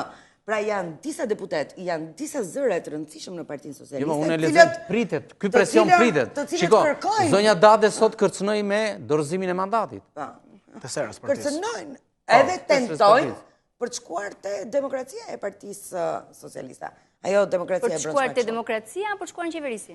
Për të Jo, ajo është një rrugë që normalisht i përfshin të 2 destinacionet. Okej, është një rrugë pa kthim. Kishte diçka për këtë pjesë? Jo, në lidhje me këtë punën e antarësimeve, unë prandaj do t'i rikthehem edhe pak kësaj teza e antarësimeve. Partia Socialiste ka 150.000 antarë. Nëse kjo do ketë realisht 150.000 antarë dhe këta do paguajnë kuota, atëherë kjo do reflektojnë bilancet e partisë. Pra, kjo tregon që antarësimet janë fiktive. Edhe duke qenë fiktive antarësimet, edhe delegatët duhet zgjidhen në mënyrë të paqartë dhe të dyshimshme. Shumë e vështirë tash që të pretendojmë që Blushi duhet mbledh 10% e delegatë për të futur një garë partinë, nuk ka sens, do janë thjesht artifica. Pati një debat sot dhe pati në fakt komente të shumta edhe në rrjetet sociale mbi një argument të bërë në asamble dhe fjalën që mbajti Blushi, një fjali interesante aty brenda që midis partisë dhe Shqipërisë, unë zgjedh këtë dytën. Dhe pati shumë komente sepse ka pasur zëra që disa eksponentë të tjerë të lartë Partisë Socialiste janë shprehur që zgjedhin partinë. Nuk e di Basha i ke këto informacione? Ja. Nuk ke që kanë thënë që zgjedhin partinë dhe jo Shqipërinë. Dhe jo. Po për deklaratën e Blushit? Për një dikë që është i nivelit të tij dhe që po kërkon kreun e Partisë Socialiste, thotë që unë vë Shqipërinë përpara partisë.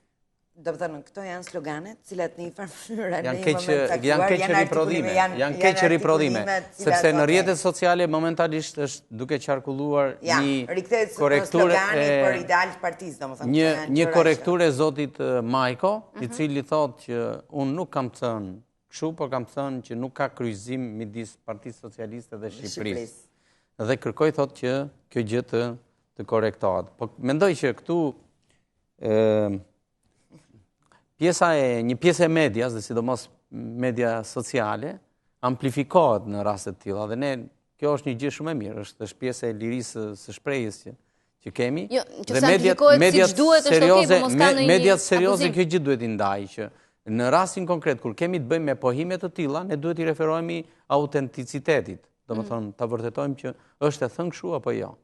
Por pohimi i zotit Blushi natyrisht që hap një debat. Ky është debati që duhet hap dhe unë. Po, ky është një pohim majtisti. Dhe unë jam kot e quajta fjalimin e zotit Blushi sot një manifest majtist. Po. Se këtu është në rikthemi te sentenca e famshme e Shador Petëfit.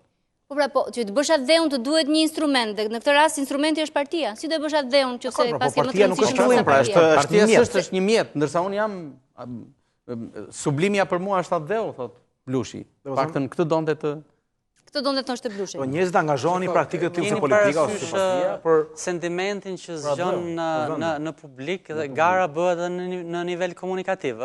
Ajo duket si një gjë që është në një farë mënyrë është një gjë patetike, jo partinë po Shqipërinë, po në nivel komunikativ tërheq si më thënë tërheq vëmendje dhe emocionalisht i apelon një mase të madhe shqiptarë, sepse jo të gjithë shqiptarët janë socialistë. Por unë dua të e shoh edhe në një nivel tjetër këtë zëvendësojeni partinë me përfitimin. Unë kam përshtypjen që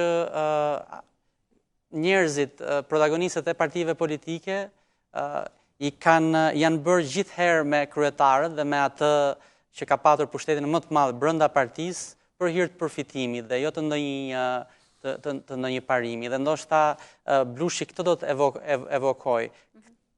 Edhe një herë, unë jam Blushi ka drejt, por unë jam me Ramën. Do të thënë përfitimi apo Shqipëria, sigurisht. Unë te kjo dyshoj që ti me Ramën ke përfitime? Nuk e di, unë jam nuk jam duke thënë përfundime, jam duke thënë këto që jam duke thënë dhe dua që të mos ta çojë më tej analizën. Jo, çoje, ti me anë të pyetjes, se ne shpresojmë që janë duke na dëgjuar të tjerët dhe do ta nxjerrin vetë përfundimin nga ato që themi. Okej, kjo partia apo punon për Shqipërinë? Do të thënë at the end, sepse në fund fare duke drejtuar një portal mediatik dhe unë e di që ndonjëherë infektohemi nga batuta, apo batuta sill më shumë klikime. E kuptoj pra. Është ky thelbi i cili është si do e bësh atë dheun nëse nuk ke këtë mjetin? Dhe a është kjo një gjë që ka ndodhur realisht, apo është një gjë që, siç thot Çipa, është amplifikuar gjatë gojdunave në zbardhje. Jo, kjo e Blushit është e vërtet. Kjo e Blushit ishte në fjalimin e tij, pjesa nuk din përgjigjet e tjera. Blushi e ngriti sepse ka një shqetësim, pra partitë në Shqipëri janë kthyer një problem për këtë vend. Dhe Blushi prandaj janë kthyer një problem dhe janë kthyer qëllimin në vetvete partitë. Jo më kot Blushi e risolli në diskutimin publik idenë që partia nuk mund të jetë kur para dheut. Pra ka një shqetësim mes të gjithë, edhe mes nesh, edhe mes opinionit publik, edhe mes medjave, mes profesorëve, studiosëve, sidomos njerëz që nuk janë politikë. Që janë partit para qeverisjes apo para dheut. Ka shqetësim që partitë janë kthyer në një lloj shqetësimi të madh. Kjo është një tezë. Ja ku është. Unë mendoj që kjo 2-3 shembuj dhe thuaj. Këtu kemi një pikë takim. Ka penguar proceset e europianizimit të vendit, për shembull në filan gjë 1, 2, 3, 4. Duke toleruar korrupsionin, duke zgjedhur njerëz në mënyrë të pamerituar, duke thyer rregullat e demokracisë. Partia këtu. Po pikërisht partia. Nëse ka korrupsion, punon mirë prokuroria, po s'ka lidhje partia. Duke janë institucionet. Pra këtu po flasim për institucione, jo për parti. Pse kur një parti me vetdije toleron thyrjen një rregull, kur një parti me vetdije lejon mungesën e meritokracisë. Kush? Ne kemi për ditë thyrje të rregullat tash pse do. Po kush pra? Jep një. Kush po thyer rregullin? Çfarë ndodh? Kush? Se ne partia socialiste qeveria ka thyer 10 vendime të gjykatës kushtetuese për shembull. Shko, unë gjej gjykata kushtetuese i ka thyer disa gjëra, po jo se ka thyer kjo. Ka vazhduar. Janë dy koncepte të ndryshme. Nëse do flasim për debat, gjykata kushtetuese ka thyer disa nga ligjet e miratuara nga Partia Socialiste. Edhe qeveria nuk i ka zbatuar. Nuk ka zbatuar. Kush tha që s'ka zbatuar? Akti normativ po ta themu në qeverisin e PD-s ishin 12 ligje. Filluam me PD-s tash. Po jo pra, në qeverisin ishin 12 ligje, të cilat PD-ja as nuk i zbatoi, as nuk i zbatoi. Tash po numërojmë sa ligje ka PD-ja? 5, 10, 15, 20. Nuk ka si numri fare, të gjitha. Pra, a do flasim me pjesën që ne jemi partiak të gjithë? Apo do flasim që këtu në këtë vend funksionojnë institucionet? Në Shqipëri ka një shqetësim me të drejtë se partitë janë kthyer në një problem për vendin. Partitë nuk janë kthyer problem. Problem atë trojnë partitë atëherë. Jo më s'ka lidhje me trojnë partitë. Trojnë partia pra. Tu ne kemi problem institucionesh zotre. Dhe në qoftë se këtu nuk funksionojnë institucionet, nuk prodhon pushtetin ai. Institucionet, ke institucionet pavarura, ke institucionet që zgjidhen nga kuvendi, ke institucionet ndryshme. Nëse këtu në këtë vend nuk funksionojnë institucionet, dhe dalim direkt diku tjetër, po jo partia. Fajin e ka partia të fitimi. Po çlidhje ka partia. Çlidhje ka partia se nuk funksionon gjykata e lartë apo gjykata kushtetuese. Sepse partia drejton parlamentin. Sepse partia drejton parlamentin. Në këtu po flasim për një koalicion qeverisës. Se po ta marrësh, edhe Edi Rama thot kam 1 milion vota. Nuk i ka Edi Rama 1 milion vota. I ka me Ilir Meton, me gjithë partitë e vogla që ka. Pra nuk i ka. Anila. Kështu që këtu kemi një problem institucional dhe institucionet. Që ta ndihmoj pak debatin, Lela. Çështja e partive. Ta jap fjalën unë. 10 sekonda të lutem. Po prapë mos e kthej gjithën te partia. Fol që në këtë vend përfundoj. Në një demokraci partitë janë burimi i vetëm i parlamentit, nuk ka burim tjetër. Pra këtë desha thosha që partitë prodhojnë ka shqetësime, jo në Shqipëri, në Shqipëri po e po. Shqetësimet mbi ekzekutivin dhe legislativin, apo jo. Në këtë vendin ton inkognito prodhon dhe gjyqësori, kështu që janë edhe shqetësimet mes partisë, pushteti që nxjerr se duhet të kemi të gjitha te partia. Ti mendon që në këtë Shqipëri që jemi ne, ekzekutivi, si legislativi, njerëzit e gjyqësorit, nuk i njeh dhe Fredi, nuk i njeh dhe Anila, po këtu i njohin të gjithë kënd. Nuk ka asnjëri nga anëtarët e gjyqësorit në interesat partia, më fal. Ky është diskutim tjetër për 3 pushtete, po desh edhe 4 dalin nga partia. Ai gjyqësorit një herë rritet këtë, një herë rritet andej. Ky është shqetësim në Angli, në Francë, në Amerikë, jo më në Shqipëri. Studios njerëz thonë që partitë po degenerojnë edhe në Francë edhe në SBA. Edhe po prodhojnë mungesa të mëdha demokracie. Do emra. Jeffrey Hearn, Mark Lazar, Jean-Claude Pasito. Do emra tash. Ashtu, ja të them çfarë thotë herë, se më ke hapur këtë bisedë atëherë. Thonë që partitë duke u bërë gjithnjë më jo demokratike, për shkak sepse nuk financohen më nga kuotat e antarëve, por financohen nga lobinjë, nga biznesmen, edhe nga kriminalë, edhe nga banditë. Po ka i dimne që nuk financohen nga kuotat. Më fal, ë? Po sepse ne ka i dimne që PD-ja në Shqipëri nuk merr. A do të përgjigjesh? A do të përgjigjesh? Ka i diti që PD-ja nuk merr. Ti përgjigjesh vetëm për tjetër. E antarëve të vet. Apo PS-ja nuk merr, nuk e njohin Partinë Socialiste. Antarëve të vet. A do të rikthehen pa? Ne kemi një shifër dhe nuk kemi një statistikë. Po të citoj autorin, kemi shifër tash. 15.000 antarët e PS-s paguajnë kaq lek në. Po të citoj autorin të shifër. Unë po të them, këto janë shqetësimet përbotshme. Edhe si mos janë në Shqipëri kur në parlamentin e kemi të mbushur me lloj-lloj njerëz që vinë nga backgrounde të paqarta. Pra, ajo e blushit është thënë në këtë kontekst pra, që ne duhet kemi më shumë respekt për vendin tonë dhe të mos turremi bjerdis pas partive, sepse partitë nuk janë domosdo një element madhor për të na çuar përpara. Po kështu thot Derama, kemi më shumë respekt për vendin tonë dhe mbini punoj. Këtë po thot Derama. Unë gjeta një pikë takimi me zotit Blushi dhe qëndrimit të Beppe Grillos, kur zoti Blushi në fund të fjalës së sotme u shpreh: ne duam një kongres i cili të mendoj për 2020-ën. Pra, një kongres i cili duhet flasë për nesër dhe jo për dje. Kjo, në fakt, është një tezë e lexuar ose e përkthyer e Beppe Grillos, që është kundër partitokracisë. Dhe Blushi po e lufton partitokracinë nga brenda. Vini re, nëse bën një analizë të profilit dhe të qëndrimit politik të Blushit, a ka ndonjë moment që Blushi të jetë shfaqur dhe të jetë sjellë si partitokrat? Do të ishte naive ta mendoje një gjë të tillë. Dhe mendoj që këtu vim përsëri tek ajo, që në këtë mënyrë zoti Blushi potencohet brenda Partisë Socialiste. Dhe rikthehemi përsëri në atë qasjen e përkundërt me Lelën, që në këtë potencim ai nuk ka shanse ta vetëndëshkoj veten. Që do të ishte çfarë do të ishte vetëndëshkim? Po flas për vetëndëshkim në rastin konkret, nëse do i ndërpritet përjashtimi apo ikja nga partia. Këtë term kaq të krishterë tani, këtë vetëndëshkimit. Jo, Blushi po ndëshkohet. Nga fytyrë e rregullore. Blushi nuk është nuk po i gjuan vetës me kamshik. Nuk na shkon në terminologjia religionare këtu. E dyta se sidomos as ti as unë nuk kemi fare kështu. Ndërsa në një këndvështrim tjetër është fjalë e bukur e morale dhe shprehjesh. Para se të jetë në librat e shenjtë, kjo është fjalë e bukur e shqipes. Vetëndëshkimi. Dhe po, nga fjalët më të bukura të shqipes. Si për mas më solli këtë elementin.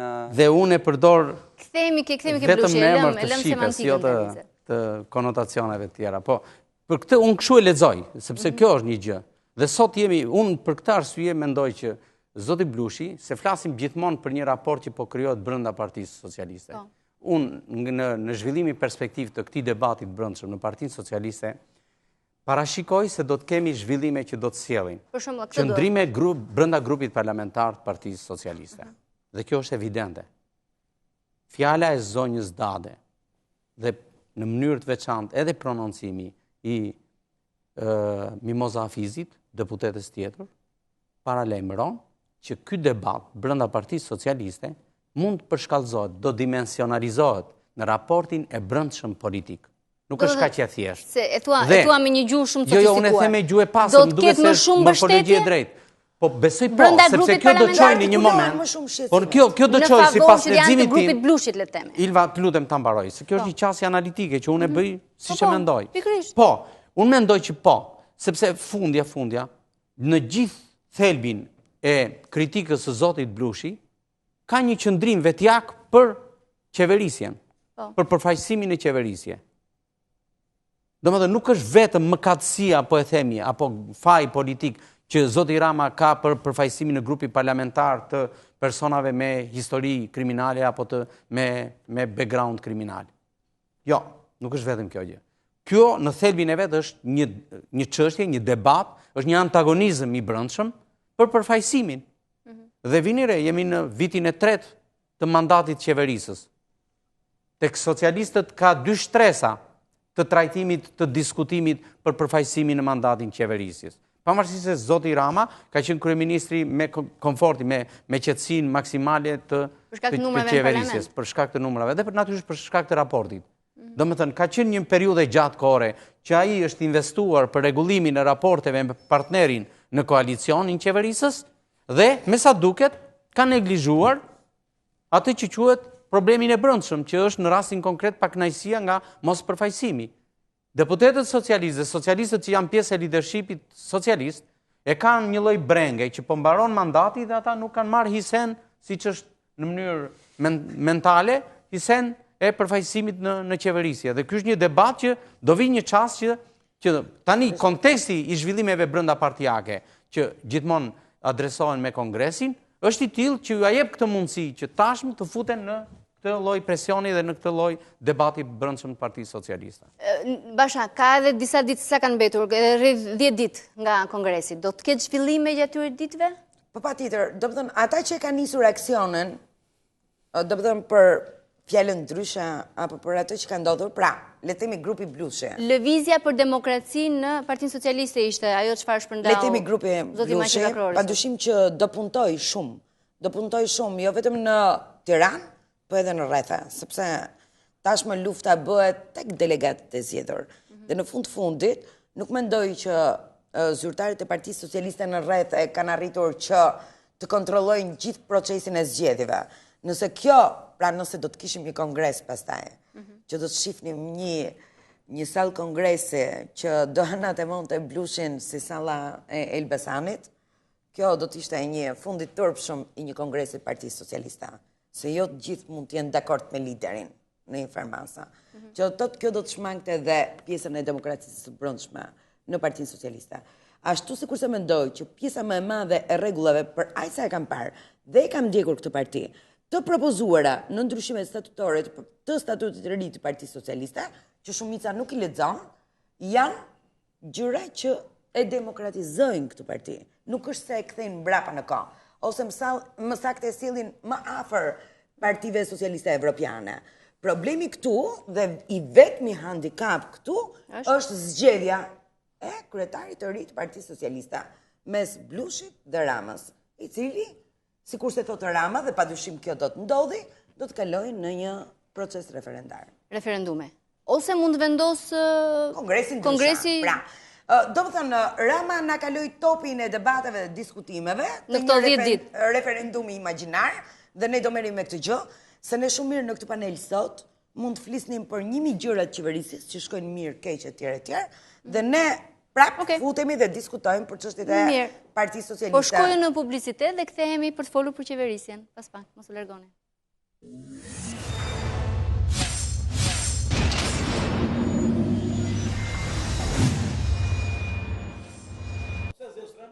Jemi rikthyer drejt për zëtin pjesën e fundit të debatit. Lela, çfarë do ndodh me Blushin, filozofin Blushi dhe grupin Blushi gjatë këtyre ditëve kongresit dhe mbas kongresit, sipas analizës tënde? Duhet flas pak për profilin e mbështetësve të Blushit, pakën mua më bëjmë përshtypje 2 gra, 2 zonjat, më bëjmë përshtypje për mënyrën se si ato janë dhe çfarë përfaqësojnë në Partinë Socialiste, dhe mua kjo më thot diçka për atë garë që është në tentativë, por nuk po zhvillohet, po kërkohet dhe nuk po jepet.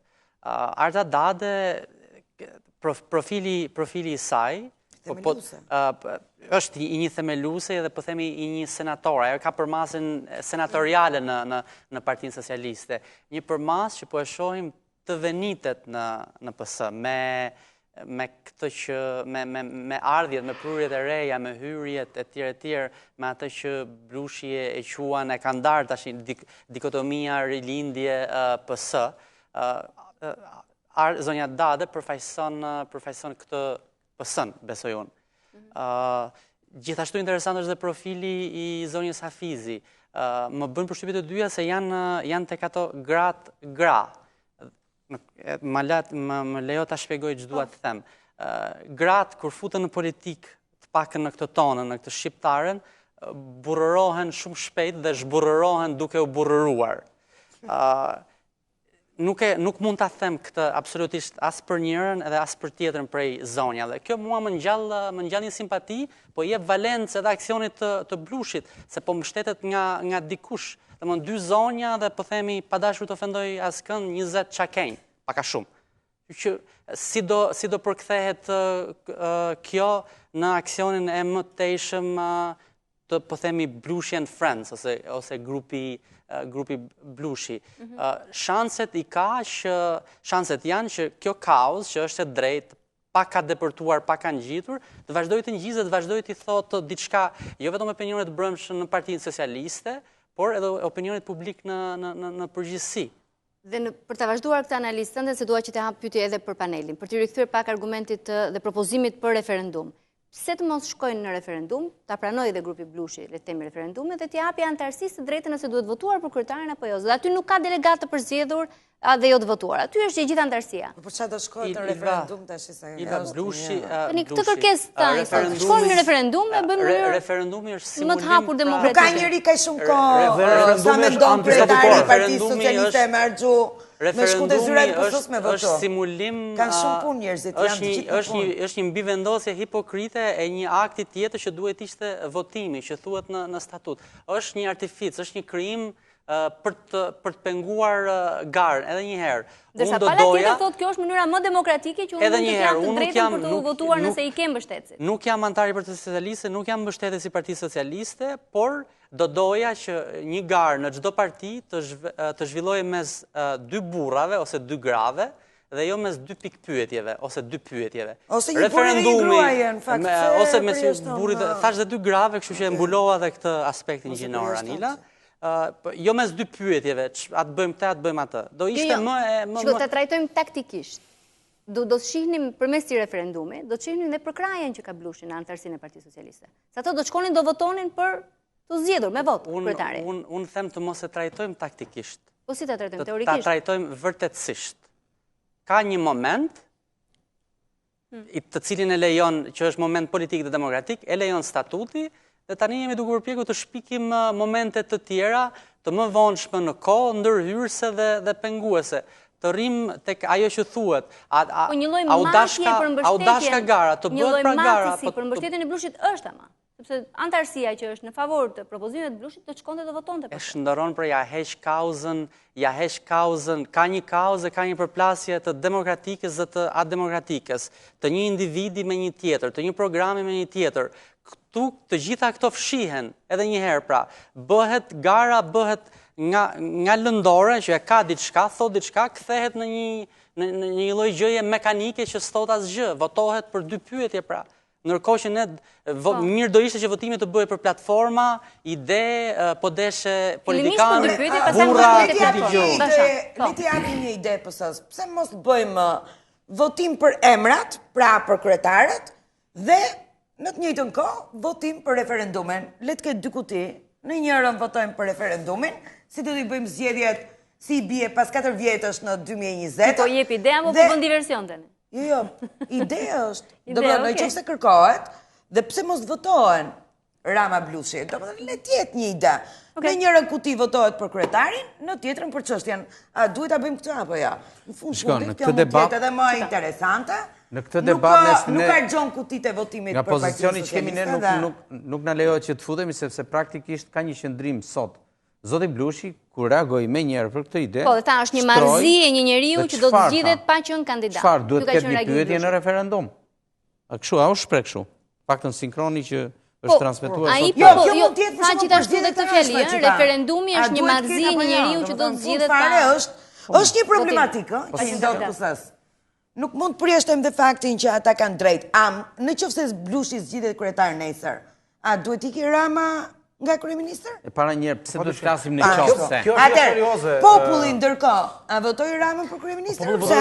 Nëse do i pranojmë këto pyetje retorike që ju ngrini tani, do të thotë që ne të shembim gjithë analizën që u ndërtua në këtë kjo është për këtë Partia Konservatore ideja referendumit ka shkarkuar Margaret Thatcherin. Është ide si po flet Lela, po? Partia Konservatore i ka hequr votbesimin, ka shkarkuar Margaret Thatcherin që i ka dhënë 3 terma në pushtet dhe nuk është bërë nami tani. Mos bëjmë sikur tani nëse edhe a fiton Blushi, as fiton Blushi. Edhe po fitoi Blushi, pra nuk është pra fundi i botës, edhe nëse gara zhvendoset kështu.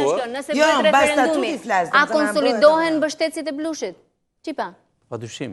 Atëherë pse të mos bëhet? Para njerë, pse duhet të themi a konsolidohen, sepse ky është një subjekt që vazhdon, nuk është se është mbyllur. Po pra, a identifikohen, janë dy gjëra kryekëput të ndryshme. Janë dy gjëra kryekëput të ndryshme. Ne nuk kemi një proces të mbritjes së zotit Blushi në kandidimin zyrtar për postin e antarit të partisë deri në kryetarit të partisë deri në kongres. Nuk e kemi këtë gjë, se paktën proceduralisht nuk është e parashikuar. Ka shkel procedurën. Referendumi Ilva propozon një humbje të 2 fish për grupin referendumi është tjetër gjë. Blushi. Se referendumi varet si do bëhet. Nuk ka një paqartësi, referendumi ka dalë sot. Ja, sot ka dalë. Po prapë ne po diskutojmë. Lela, përfundoj se ja fitimit pastaj. Po. është humbje dy fisht referendumi për Blushin dhe të Tit. Ju rëzon kauzën dhe i kthen nga alternativë e kthen diskutimin në një pyetje. Dhe cili do jetë rezultati i pyetjes? Do të fitoj, sipas gjitha gjasave, joja. Do të mund të fitoj joja. Fiton poja dhe bie joja. Por do të shikohet dhe përqindja që është në favor të pos, le të themi, apo jo. Dhe kjo është një lloj treguesi, një lloj maci, që mund shfrytëzohet më vonë.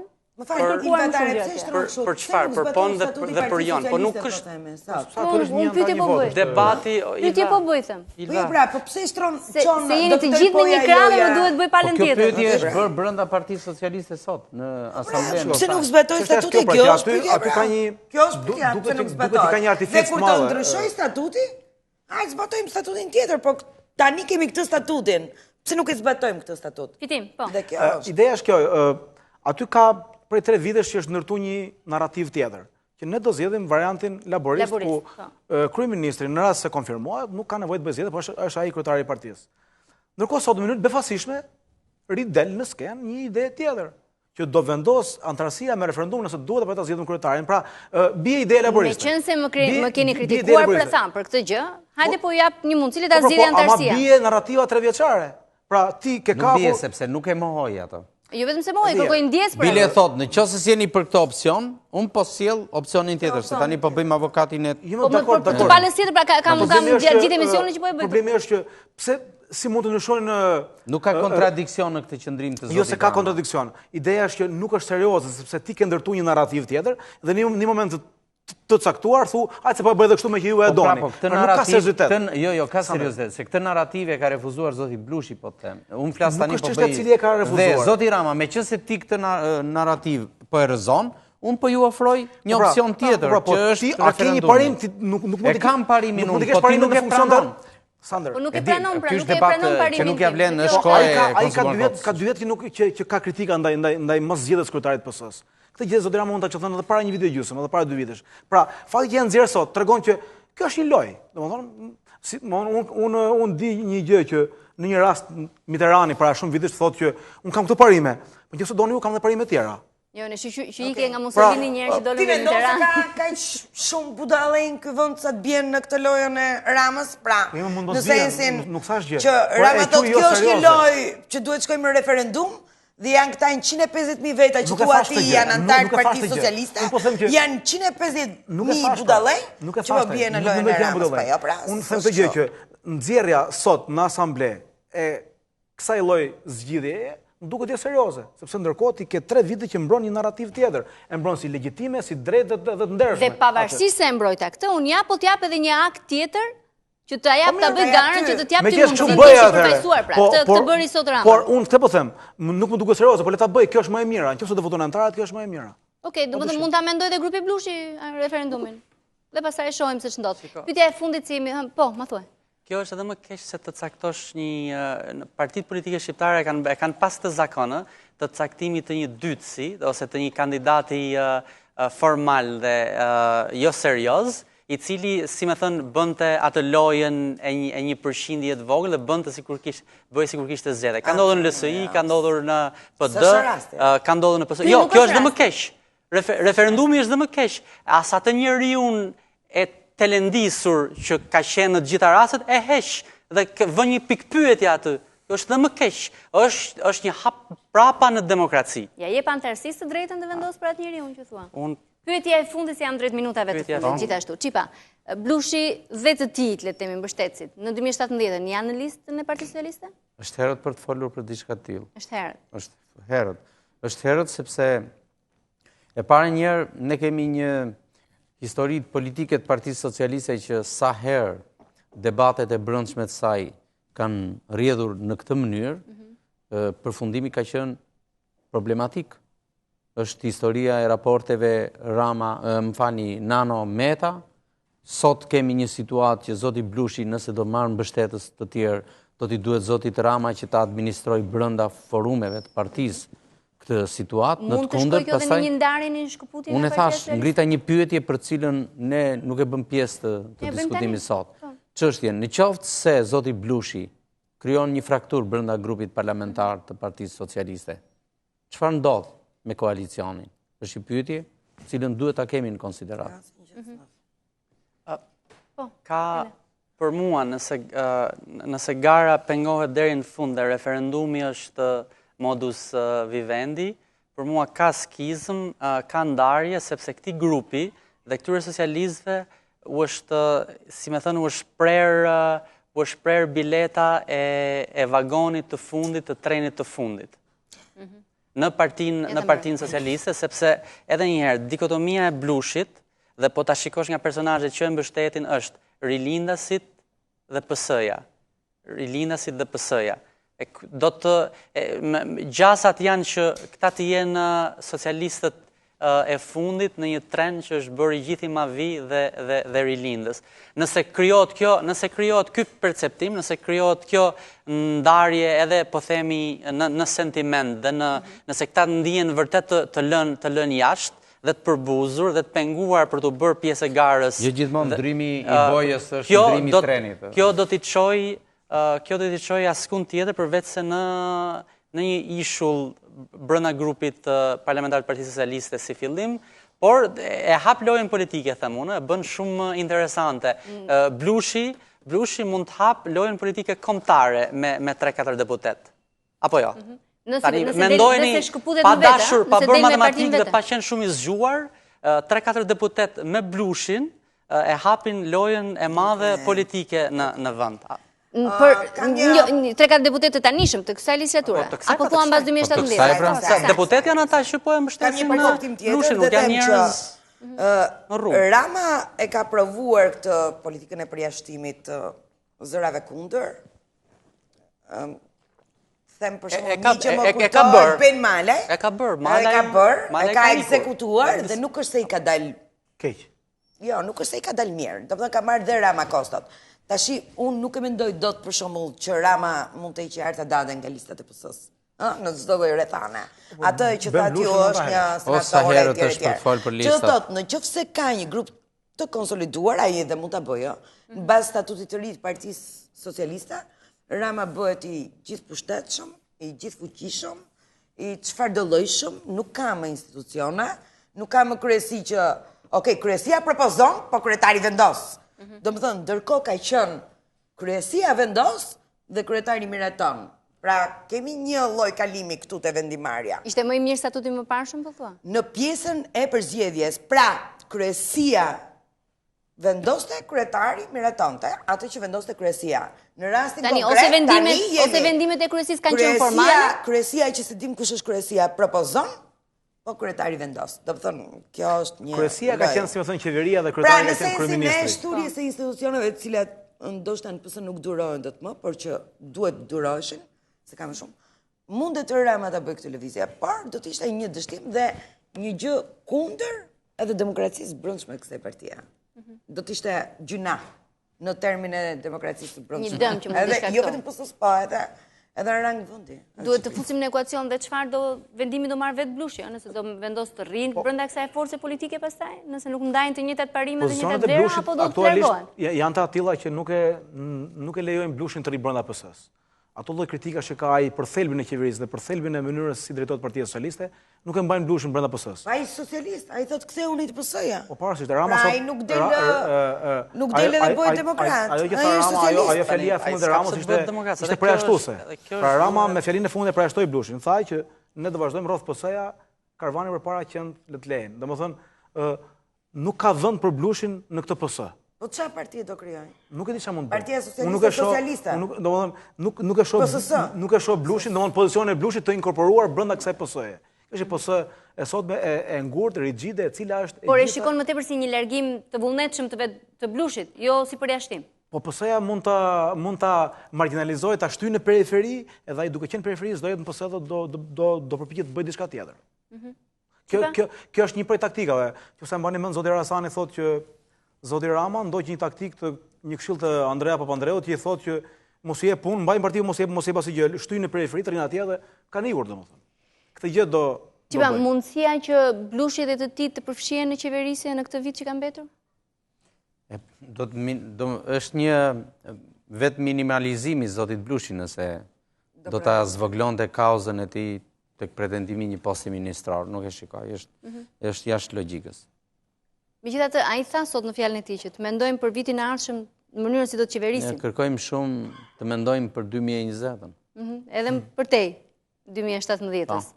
Dhe një politikan që kërkon të ndërtohet një platformë dhe të ketë një demokraci për 2020-ën, besoj që nuk ka lidhje fare me aktualitetin e karrierës apo të planet vjetëçare. E kuptoj, as me kongresin e 19 marsit.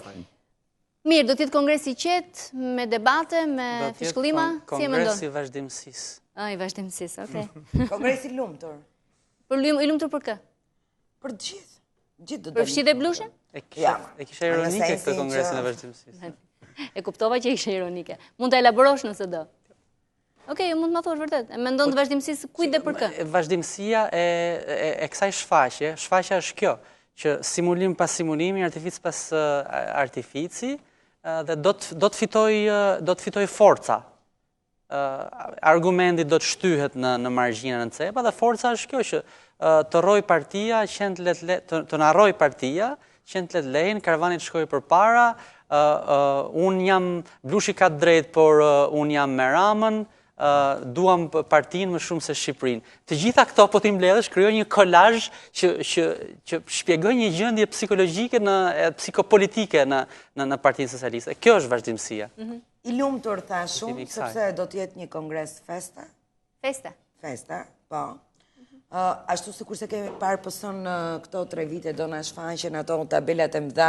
Nga fitoria në fitorie. Krejtë bukura tabelat e mdha për të thënë sukseset i qeverisës, cilat do në ndrojnë disa herë. Slajdet, po. Slajdet, shpenzimet, delegatët do jenë veshur shumë bukur. Nuk do të quhen më kongresmen, po të paktën do ta dinë që do jenë delegatë. Do kemi një teatr, do kemi një shfaqje. Parat për të veshur bukur i kanë.